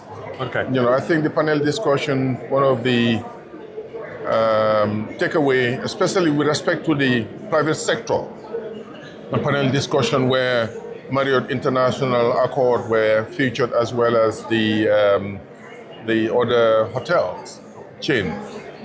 Just telling us as policymakers, what is it that we have to do to be able to create the enabling environment for the private sector to be able to invest in our destinations and thrive.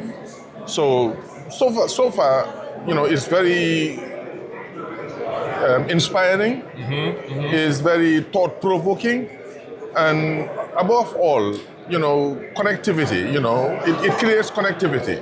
It's an opportunity, isn't it, to meet people, to network with people, and you're in a place, in a city, which has become a hub, very much a tourism hub, and I guess there are lessons in that you can take away.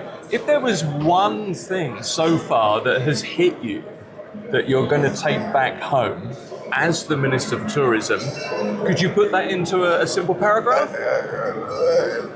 Effectively, I think we are always inspired when we come to Dubai. Because how the tsunami transformation that has taken place here is phenomenal. Yes. So it is always a good thing to be here and see the visibility alone is something that can always inspire anyone that comes here. More so, hearing from the authorities. What is it that they have been doing, how they have done it. And, you know, the other thing which the guy from IFC, the International Finance Corporation of the World Bank, said that they have a saying that you don't wake up somebody that's not sleeping, and certainly Dubai is not sleeping.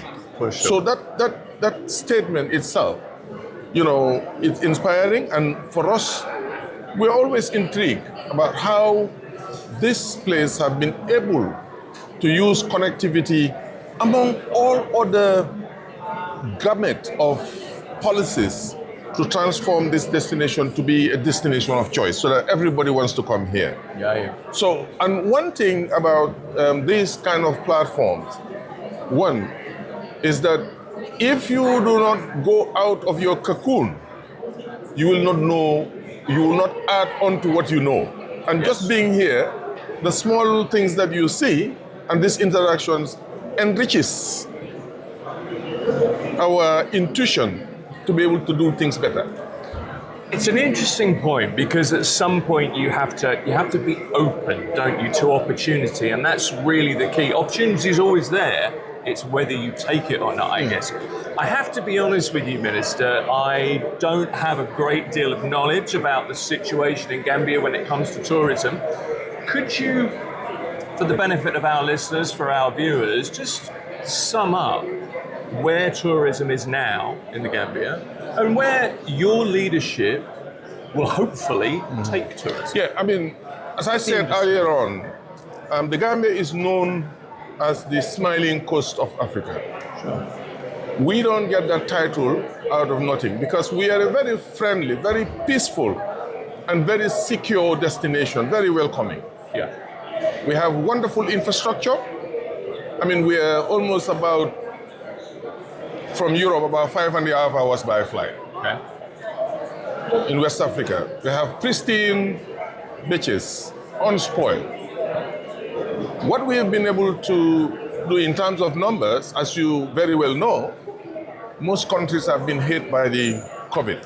Yes. So we are on the road to recovery. Yes. We have a spectacular investment opportunity, incentives for private sector to thrive in the tourism sector among other sectors. The tourism is a priority sector. But what we have done now is that our new strategy is to try to increase our numbers of visitors into the country. How are we planning to do that? We're doing that in partnership, collaborative partnership with the private sector. Okay. To make sure that the private sector takes the lead. And our role as a government, you know, in terms of policies, in terms of regulation, becomes facilitatory rather than being commanding. So, and we believe that with this new strategy, in terms of new approach that we are leveraging on, in terms of digital marketing, you know, is something that we believe will provide more visibility for more people to come into the Gambia and create that number increase that we're looking for. In terms of numbers, if I can pin you down slightly, what are you looking to go from? What's the basic Currently, moment? for example, pre-COVID was about 200 and something thousand. Okay. So we are aiming to get to 1 million. Okay. Yes. And Is it there requires a time frame for that? I mean, we have a track strategy. A tourism policy and strategy goes from 2023 to 2032. Okay. So we are working on that. What could a tourist expect in the Gambia? What do people look for when they come to the country now? The beach, cultural tourism, heritage. We have a amazing river that you can cruise and see hippos and see, dolphins interact is the best thing that you can have anywhere in the world. I just want to make a point with you there. When I was a child, my father worked in Cameroon, not a million miles away from the Gambia. So I have great memories as a 10, 11-year-old boy in Africa and the experiences that I had. And what's interesting there is you frame yourself as the smiling nation, and that, I think, for me, as a young boy, is probably my overriding memory of Cameroon. Clearly a completely different country, but it was all about the people for me. And I think that's a really undervalued, in many cases in tourism, that's an undervalued resource, isn't it? Yeah, as somebody said earlier on, we're not just relying on tourism on a seasonal basis. Right. We're looking at tourism as an engine of growth. And if you're selling a garment, you go do a window shopping in M&S, or you go to Primark. Sure. If it is not well dressed and presented, you will never buy it. It's a good point. Behind it is the quality as well. Yeah. You look at those things. What you see in the Gambia, in terms of the smile, in terms of the friendliness, in terms of accommodating visitors, is really what you get when you get to the Gambia. And that's why in the country, we continue to have repeaters from the UK, we have repeaters from the Netherlands, from Belgium. In fact, the tourism was started by the Scandinavians. But because of some shift, we are trying to bring back the Scandinavians as well as the Germans with FTI, because FTI collapsed and all that. So it's a mixture. And we are also relying on, wellness tourism. Okay. As well as, tapping on our diasporans in the US through the Roots Homecoming Festival. You've heard about Alex Haley, when you were young, the Roots. Yes. You understand? Yes. So that is something that originated from the Gambia. Okay, that I didn't know. Yes, it is from the Gambia, and we are trying to rebrand it. Okay. To make sure that there is greater awareness of the cultural heritage of the Gambia. This is the thing, isn't it? It is, when it comes to destinations, I was talking to somebody earlier today and I said, look, 30 years ago, Abu Dhabi, for lots of British tourists, is that in Wales? We don't know quite where that is. Nowadays, Dubai, Abu Dhabi, Ras Al Khaimah to an extent, where we are now in the United Arab Emirates, are international destinations, and they hold I think it's fair to say they hold a position in tourism and hospitality. And I guess you're on that journey. Absolutely. Absolutely. It's an issue of, in here, they have God-giving natural resources. Yes. And they've been able to harness that. Yes. Beyond the oil into the human capital and build the capacities of the people. Diversification. And that is exactly what we are doing in the Gambia. We have a project which is funded by the World Bank called the Tourism Diversification and Resilience Project. Climate friendly, sustainability, inclusiveness, stakeholder participation, all of it is part of it. Because today, people are not just going into hotels, going to the beach, they want to see the culture. They want to see nature. Sure. Yeah. And interact. And these are all the things that we are building up. And we are hopeful that learning from Dubai, what they have been able to do, UAE, others, we will be able to move on a fly path. Cruising altitude. I like it. Moving northwards. Well, look, I wish you all the best at the Thank you, summit Tim. with the connectivity. His Excellency Thank you. Abdullah Joe, Minister of Tourism, Arts and Culture from the Gambia. Thank you very much. It was a pleasure. Pleasure to meet you. You've been given this opportunity. And we hope we'll be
Mira Business FM. The sound of success.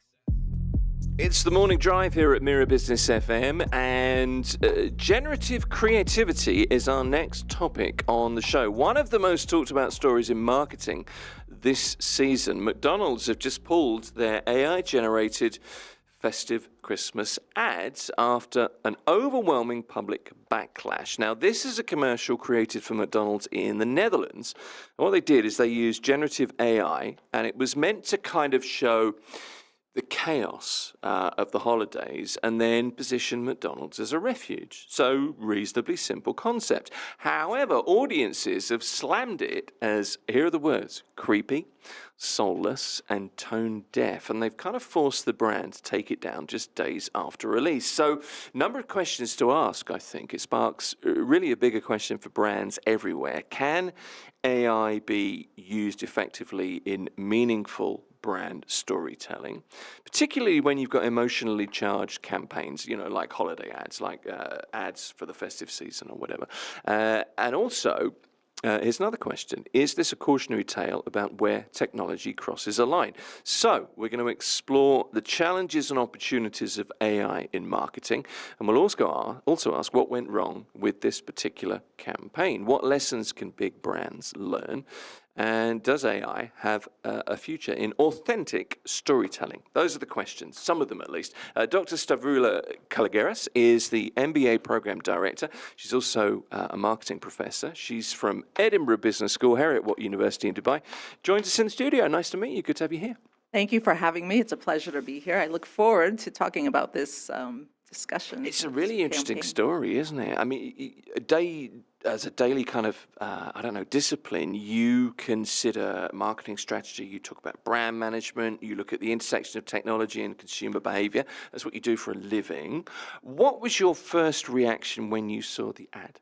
I said to myself, oh no, they didn't, because I knew the backlash that was going to happen right away. Yeah. I mean, we associate the holiday season with positive, emotive, family, nostalgia, home cooking, all of these things. So when I saw that campaign, I knew there would be backlash. Yeah.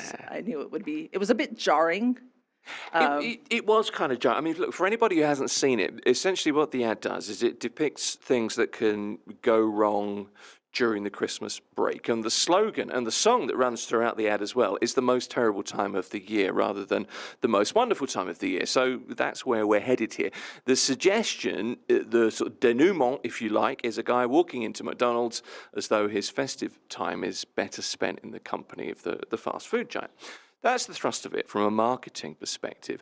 Why do you think it was such a strong negative reaction? Because this was released on, December the 6th, and it was taken down on December the 9th. Absolutely.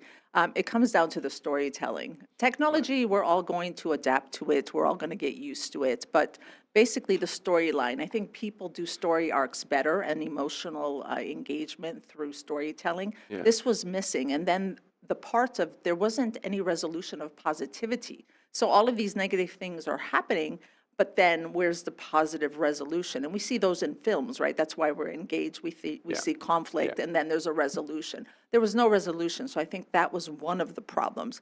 And also, we associate McDonald's with happiness, joy, campaigns like Loving It, Give Yourself a Break Today. It was in the 70s. They also had another campaign with Our Food, Your Questions, or something to that impact. So all of these were positive associations that McDonald's would present to us in campaign format, and then all of a sudden we had something completely different. So it didn't align with what we were used to and the brand values that they, throughout the years, have shown us. Yeah, it really wasn't positive in any way, was it? And it's kind of jarring in that it's edited in such a way that it's just a series of AI kind of sequences.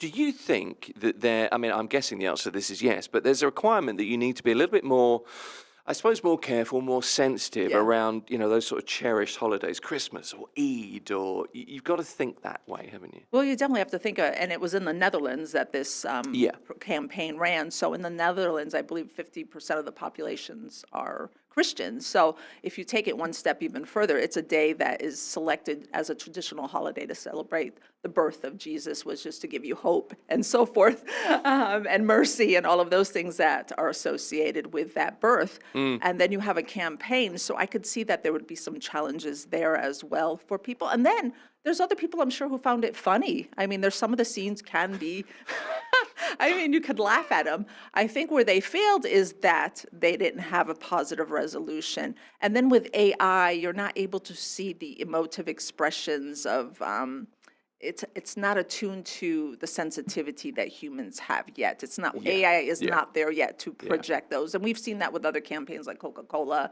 and their Christmas campaign, and wheels not really moving and expressions not really there. So those sensitive kind of facial expressions, eye expressions, at the moment, AI is not able to effectively do. And that plays to our able to connect with those commercials in a better way. That's so interesting, because that's the issue, isn't it, with AI at the moment? The AI doesn't really have the eyes as the window to the soul, I think. No, and it becomes kind of hollow, you know? It doesn't resonate.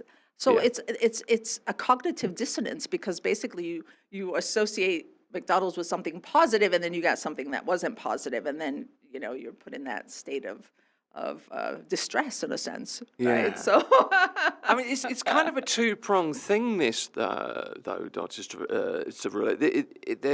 it the AI that generated the backlash here, or do you think it's the emotional connection that was missed? I think the emotional connection was missed. The storytelling was the story arc. That's the foundation of any campaign. So that was missed. I think we would adapt, we would accept the technology. I mean, look, we have computer-generated images, CGI, that we've been using in films all along, right? But you have artists who particularly model the environment, the characters, and provide that emotion. It's an art. It's something that we spend a lot of time with.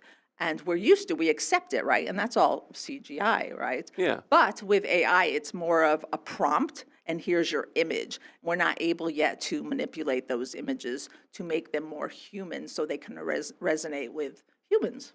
I mean, it's a glorious kind of an own goal, I suppose. I got to kind of echo your thoughts there. There were parts of it I thought were pretty funny. I've got to say, one particular part, lady getting off a tram with the shopping, and she gets... I mean, when I put it into it, she gets dragged along with the tram because the door's closed. Doesn't sound funny, but I mean, it was done in a vaguely kind of funny way.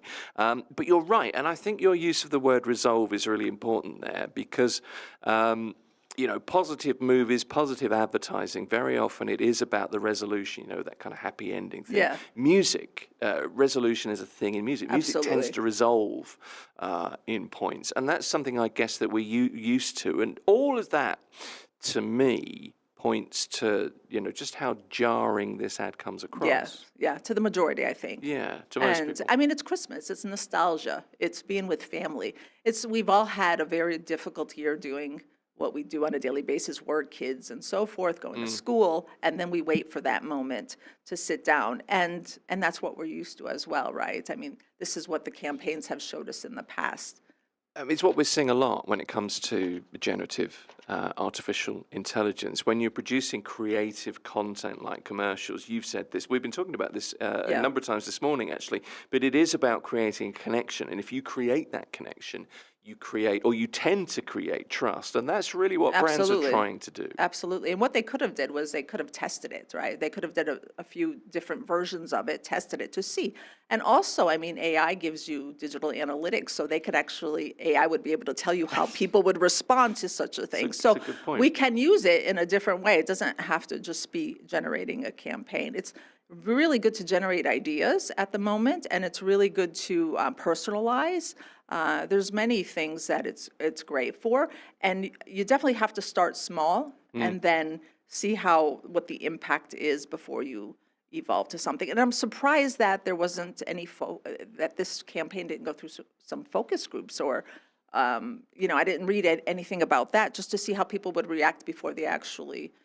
I think that's also one of the criticisms. I think, you know, most campaigns of this kind of level, for a brand of this sort of stature, I think, you know, these are very well thought out. Most Christmas campaigns would probably take a year to do. I think this was something like 7 weeks, yes. start to finish, and that was clearly one of the objections. And I wonder from pitch to release, 7 weeks is not very long in advertising life cycle, is it? Yeah. I mean, you can do a campaign within 3 months, a regular campaign without AI. I think this actually was fairly long in a sense that for an AI-generated commercial. I mean, I read mixed things about it. But in the end, I mean, brands need to create stories that resonate with people, and they need to stay consistent with what their brand is already showing us. If you want people to trust you and to continue to have brand equity, it's really important that you're consistent. Because if I was to come into this radio show one day, I'm a certain way, another day I'm a different way, another day, third day I'm in, and I have a different personality, you're not going to trust me, would you? You would not trust me. You'd be like, what's wrong with this person? I mean, That's exactly what I'd be thinking. Who is this lady? Who is this lady? So you have to be consistent. And it's basic 101 storytelling. I mean, all marketers know that you have to get people to feel. It's emotive. It's emotive resonance. And we got people to feel, but not the way we wanted them to feel in this campaign, right? We got anger. We got emotive resonance is a great phrase. It is. I like that. I hadn't thought of it in that way. Look, the objections are interesting to this. Viewers criticised it as being the characters were uncanny looking. That's a quote. It was a large number of kind of stitched together clips. Some people called it creepy. Some people called it poorly edited. I mean, poorly edited is a very subjective thing. I think it was supposed to be that way. A couple of things. I couldn't help but wonder if this was as much. And I wonder because it was very much international reaction to the clip being posted on YouTube. I wondered if there was a little bit of industry backlash there, as well as the target audience making their feelings heard. And I also felt, and I don't mean to tar any one nationality with one brush, but Dutch people are very direct people very often. Right. And I wonder if it resonates with an audience in the Netherlands, but maybe wouldn't resonate with an audience in, I don't know, the US, where you're from, for example. There may be a little bit of that. It could be. I'm surprised that there wasn't more backlash from people who are more religious, because I believe 50% of the population in the Netherlands are Christians, so 45 to 50%. I mean, I wonder. So I was not hoping, but I was expecting to actually see more backlash there, because I mean, it is a religious holiday that was this day was traditionally selected by, I think, being labeled as a terrible time. Yeah. It was selected by one of the popes to make that the day that we celebrate Jesus' birth. But, it's a really there are so many ways of looking at this. One thing I wanted to put to you: AI is kind of hyper real in lots of ways. When you look at it, and it doesn't usually take that many viewings to understand that something is artificially created, generated. So it often stands out in that way. But it's improving exponentially. That much we know. It's so much better 6 months than it was 6 months ago. Do you think audiences view AI-generated content differently from human-produced work, if that's even the right way to look at it? What do you think the perception is? Yeah, at the moment, yes, because you can see that it's AI generated, but we're going to become more accustomed to that as a consumer, just like we've become accustomed to CGI and all the other technologies that we use. So in the end, it's really not going to be the technology. That's evolving. It will get better. It will be there. We'll be using AI in some format or another, absolutely, 100%. It's a matter of keeping the human connection.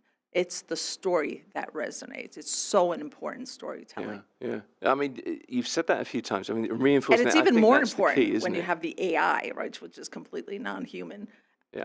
Creating our commercials, right? So, and this is a bigger discussion, a more philosophical one, in terms of even in education and all these different areas. How much of it will be AI? How much is the teacher going to be involved in? All of that, balancing all of those tensions is not going to be just something that marketing does. There's another thing. They got a lot of backlash, but they actually got a lot of promotion. So in Hollywood, we say that even bad promotion is good promotion. Well, exactly. Right? No news is bad news, is it? We're talking about it today, so that's actually helping.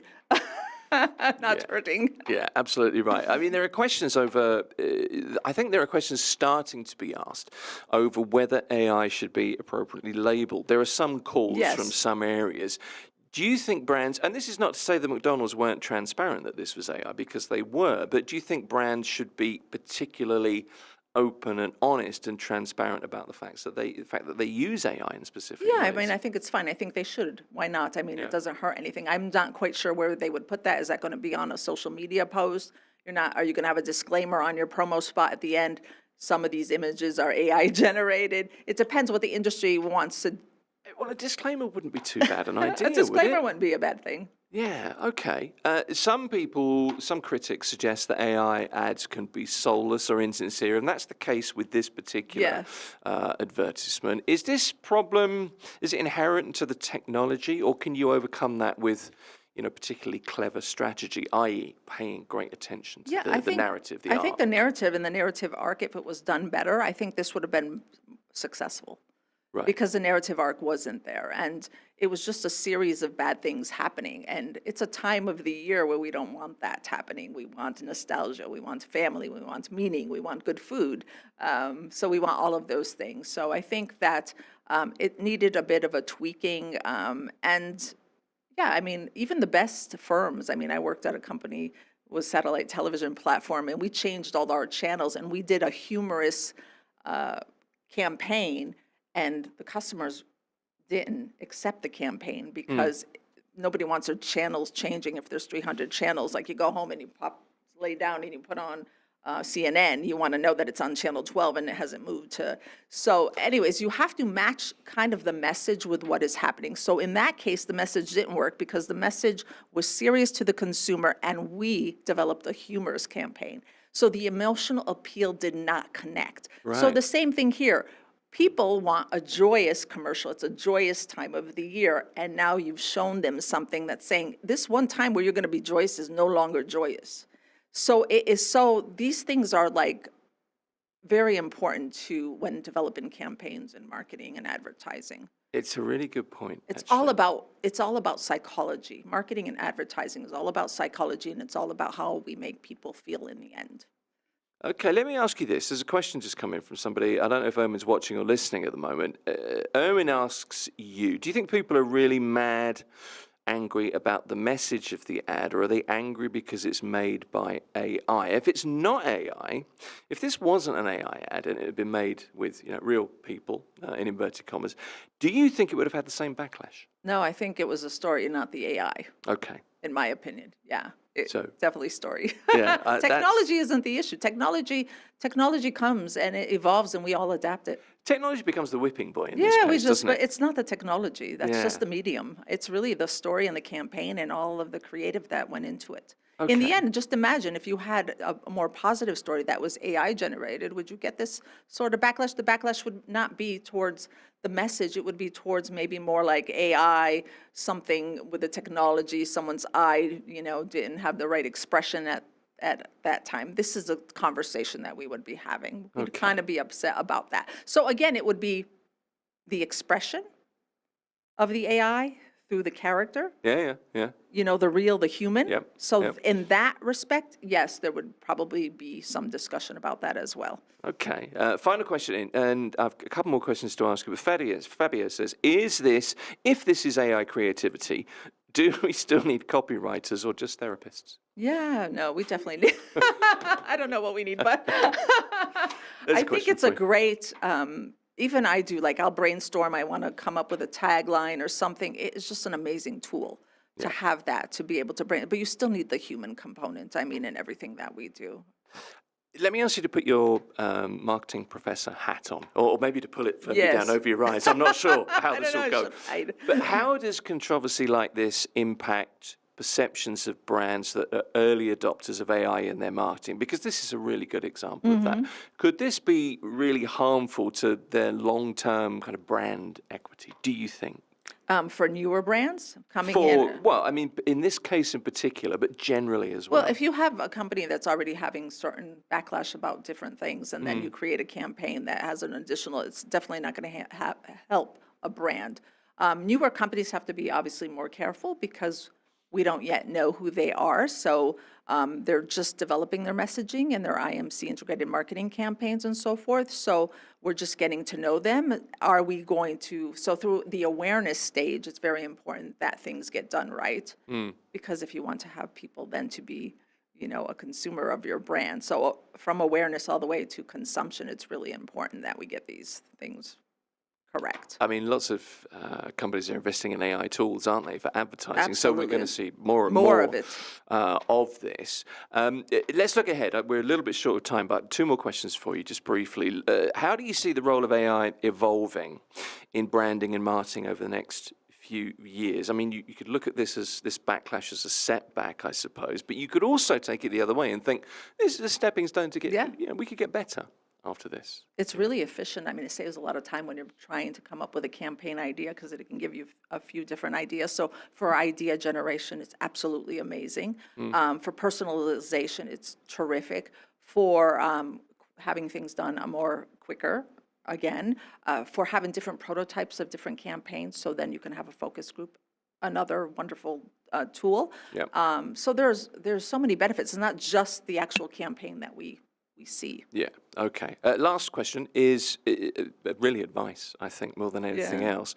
What would you say to marketers today who want to experiment with emerging technologies without alienating the audience? What would be your final kind of takeaway from this discussion? I think what is really important are the fundamentals of marketing still. As we have digital marketing and now we're having AI and all of that. Fundamentals of marketing have still remained the same.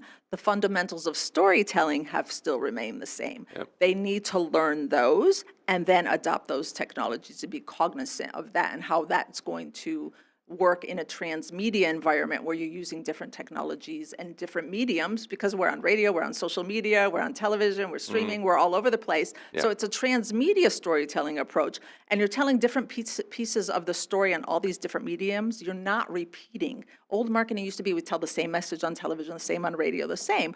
Now the message, it gets extended and you're creating a story world. So when a consumer goes to social media, they get one aspect of the story. They listen to radio, they might get a different ad. They're on a gaming, there's a different aspect. They're watching a film, there's a book. There's all these different pieces that gives you that story world. And I think this is what Hollywood does really well, is they use transmedia storytelling. So how are they now going to impact that and use AI to tell those stories across all those platforms? And using the best mediums for what you want to do is going to be really interesting. And it's just a great time for marketing. It's very exciting. So It really is. It's all good. I mean, we're learning, right? And we're growing, and this is how it happens. So I think this is a stepping stone, we're not going in reverse. This campaign was a great campaign for a lot of us to learn and understand that the fundamentals still need to be there, that humanity still needs to be there, and story still needs to be there, because that's what we resonate with. That's what connects us as human beings. We lose the story, we've lost humanity. That's the key. It's as much a lesson in generative creativity as it is in creative storytelling, that's for sure. Dr. Stavroula Kalogeras is the MBA Program Director. She's a marketing professor, and she's from Edinburgh Business School, Heriot-Watt University here in Dubai. I've really liked talking to you. Thank you. Absolutely. It was a pleasure. Appreciate you coming so much. in. Thank you. Don't forget, leave us a like, hit subscribe wherever you're joining us from. Get in touch, let us know what you think. All of our stuff, everything we do pretty much, is available as a podcast. Just look for Mira Business FM. And this is Mira Business FM. Mira Business FM, where business comes to talk.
Mira Business FM, Dubai's home of business radio.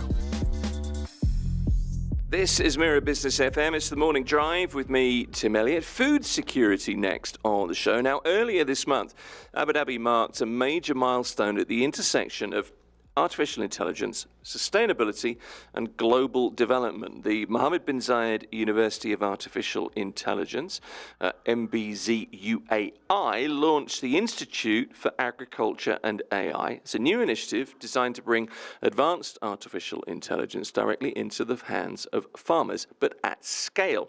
Now, this was developed in collaboration with the UAE Presidential Court's International Affairs Office and the Gates Foundation. And the Institute aims to support over 43 million smallholder farmers worldwide using digital advisory tools, open access AI models, real-time insights on crops, climate, pests, and markets. So it's not AI for the lab. This is AI built for the field to meet a global economic and technological challenge, or challenges. Dr. Ramzi Ben Ouagrem is the Director of Research, Development and Partnerships at MBZUAI. He led the announcement of the Institute for Agriculture and Artificial Intelligence, and he spearheaded the engagement with the Gates Foundation. Dr. Ramzi, good morning. Thanks for joining us. Good morning. Thanks for having me. It's a real pleasure to have you on. Looking back at last year's launch, why was this the right moment to bring AI and agriculture together at this kind of scale? Yes, thanks. Actually, the challenge that we know that AI is transforming our society and our way of living. But despite of these advancements, the technology or the AI technology and the promise that it's bringing to the agriculture is hampered by significant fragmentation and market failure, especially for the global south. When you take this situation, there is a lot of data bias and relevance because today AI models are predominantly trained on data from the global north and leading to fundamental lack of relevance for smallholders context. So this really drives this unique agronomic conditions where cultural practices and crop varieties and environmental challenges faced by smallholder producers in Africa and Asia are poorly represented in existing training datasets. So we are facing a lot of challenges, like also lots of initiatives. They are fragmented and siloed. Lots of countries are trying to tackle how to address farming with AI, but there is no common way how to do it. So there is a lot of challenges that we are facing today that makes really important to bring AI to the farmers, especially with special focus for the low-income farmers. What is it that makes the Institute for Agriculture and Artificial Intelligence fundamentally different from agritech or research initiatives that we've seen previously?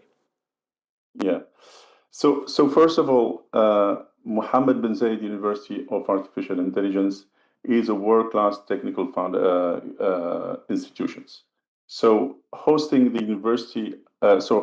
institute at the university will bring the state-of-the-art capabilities to build frontier AI technologies to serve the smallholder farmers.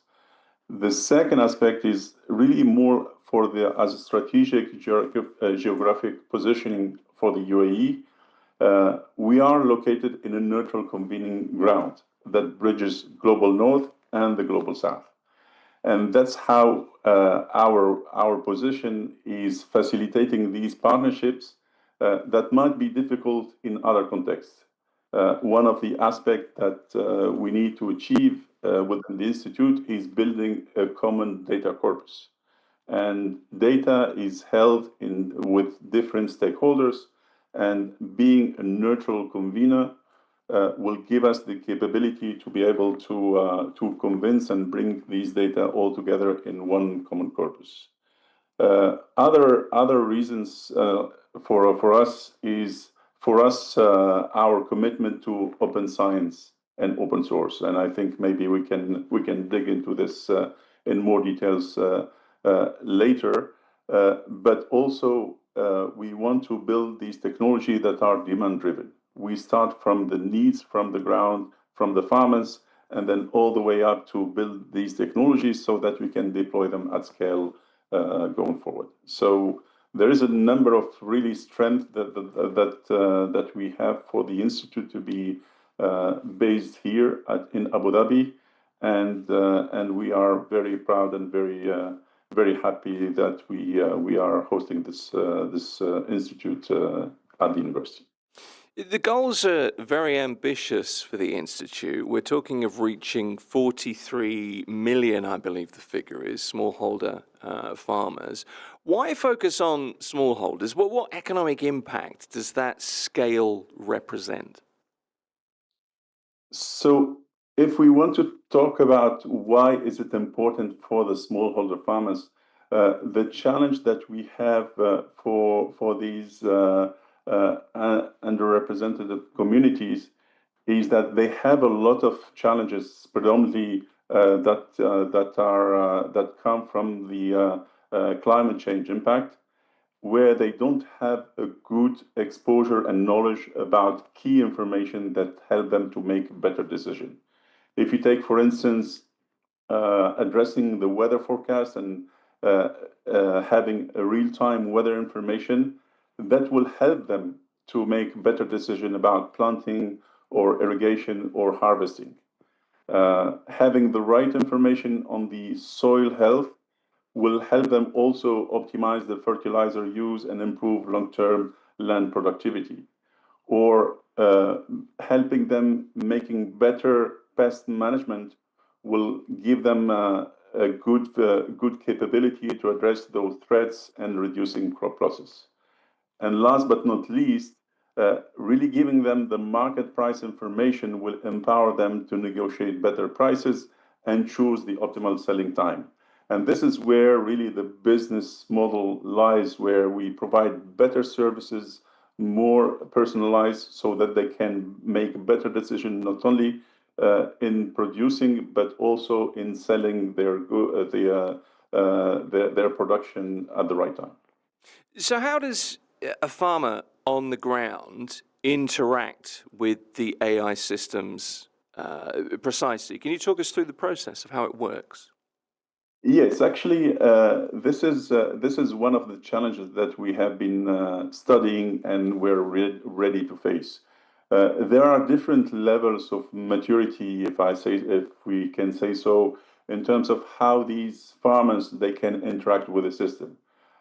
We have certain countries where we have a number of digital services that are already in place, and farmers they can interact through their mobile phone to ask for the best advice, whether they can take picture of their plant and ask what kind of disease it is and how they can address it.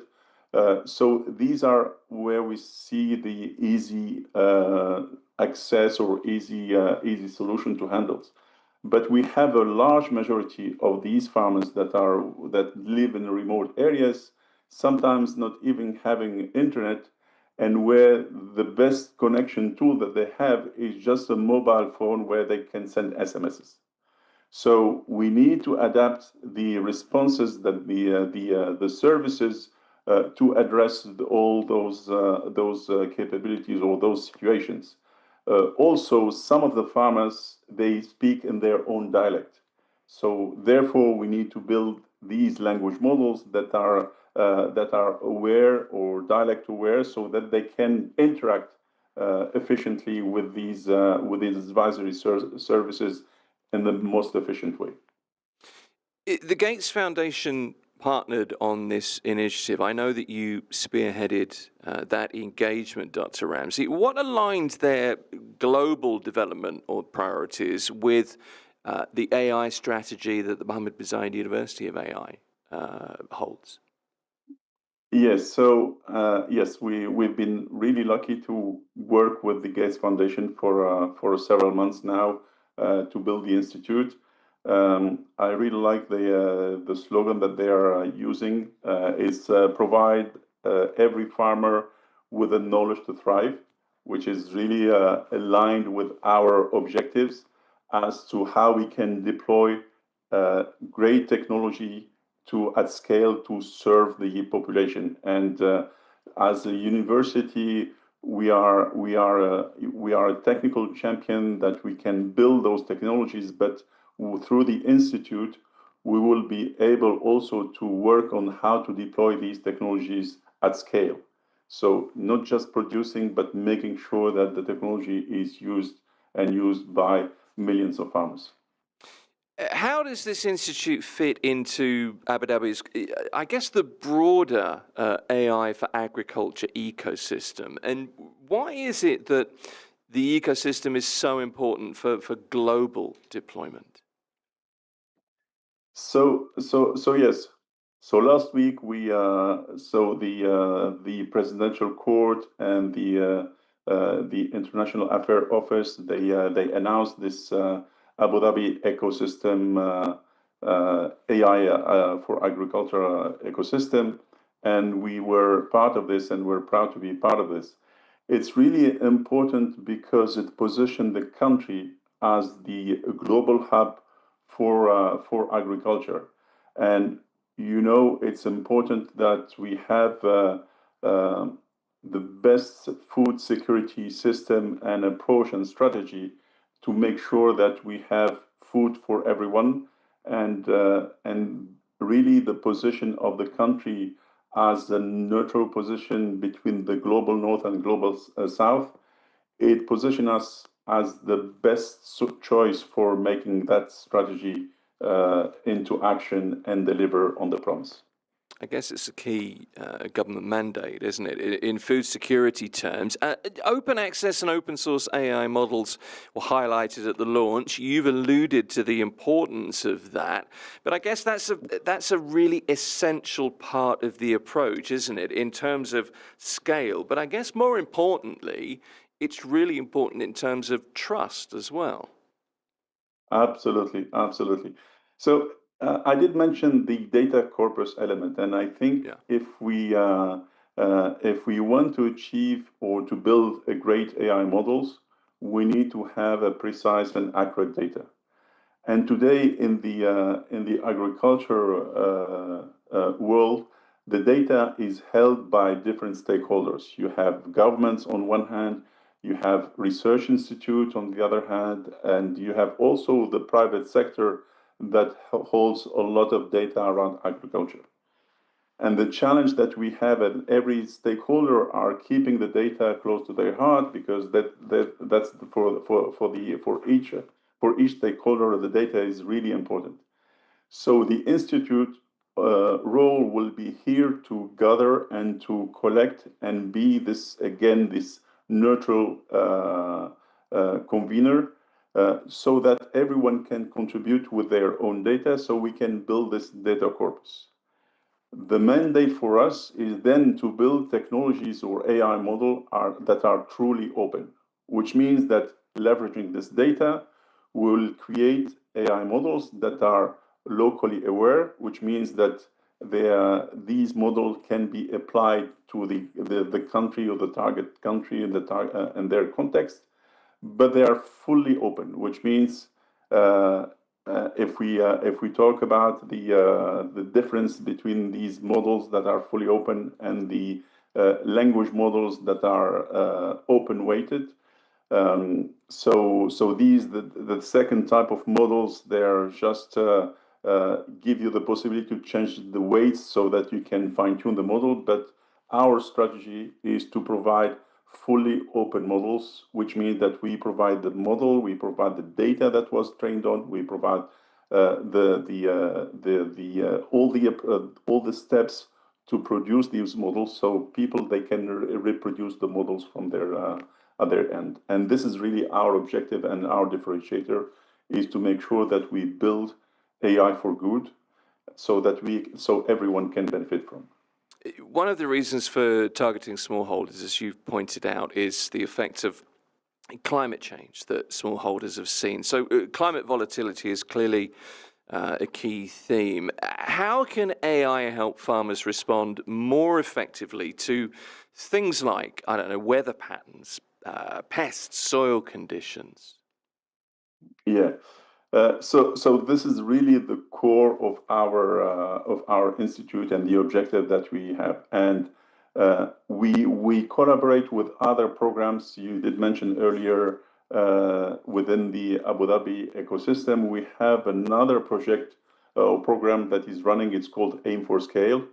That has the objective to build models, AI models that can predict the weather, not just the forecast, but the nowcast, which means that we can bring this technology to farmers so that they can exactly know what will happen, what the weather will look like in the next hours or the next days, which give them a better tools to or better ways so that they can make better decisions.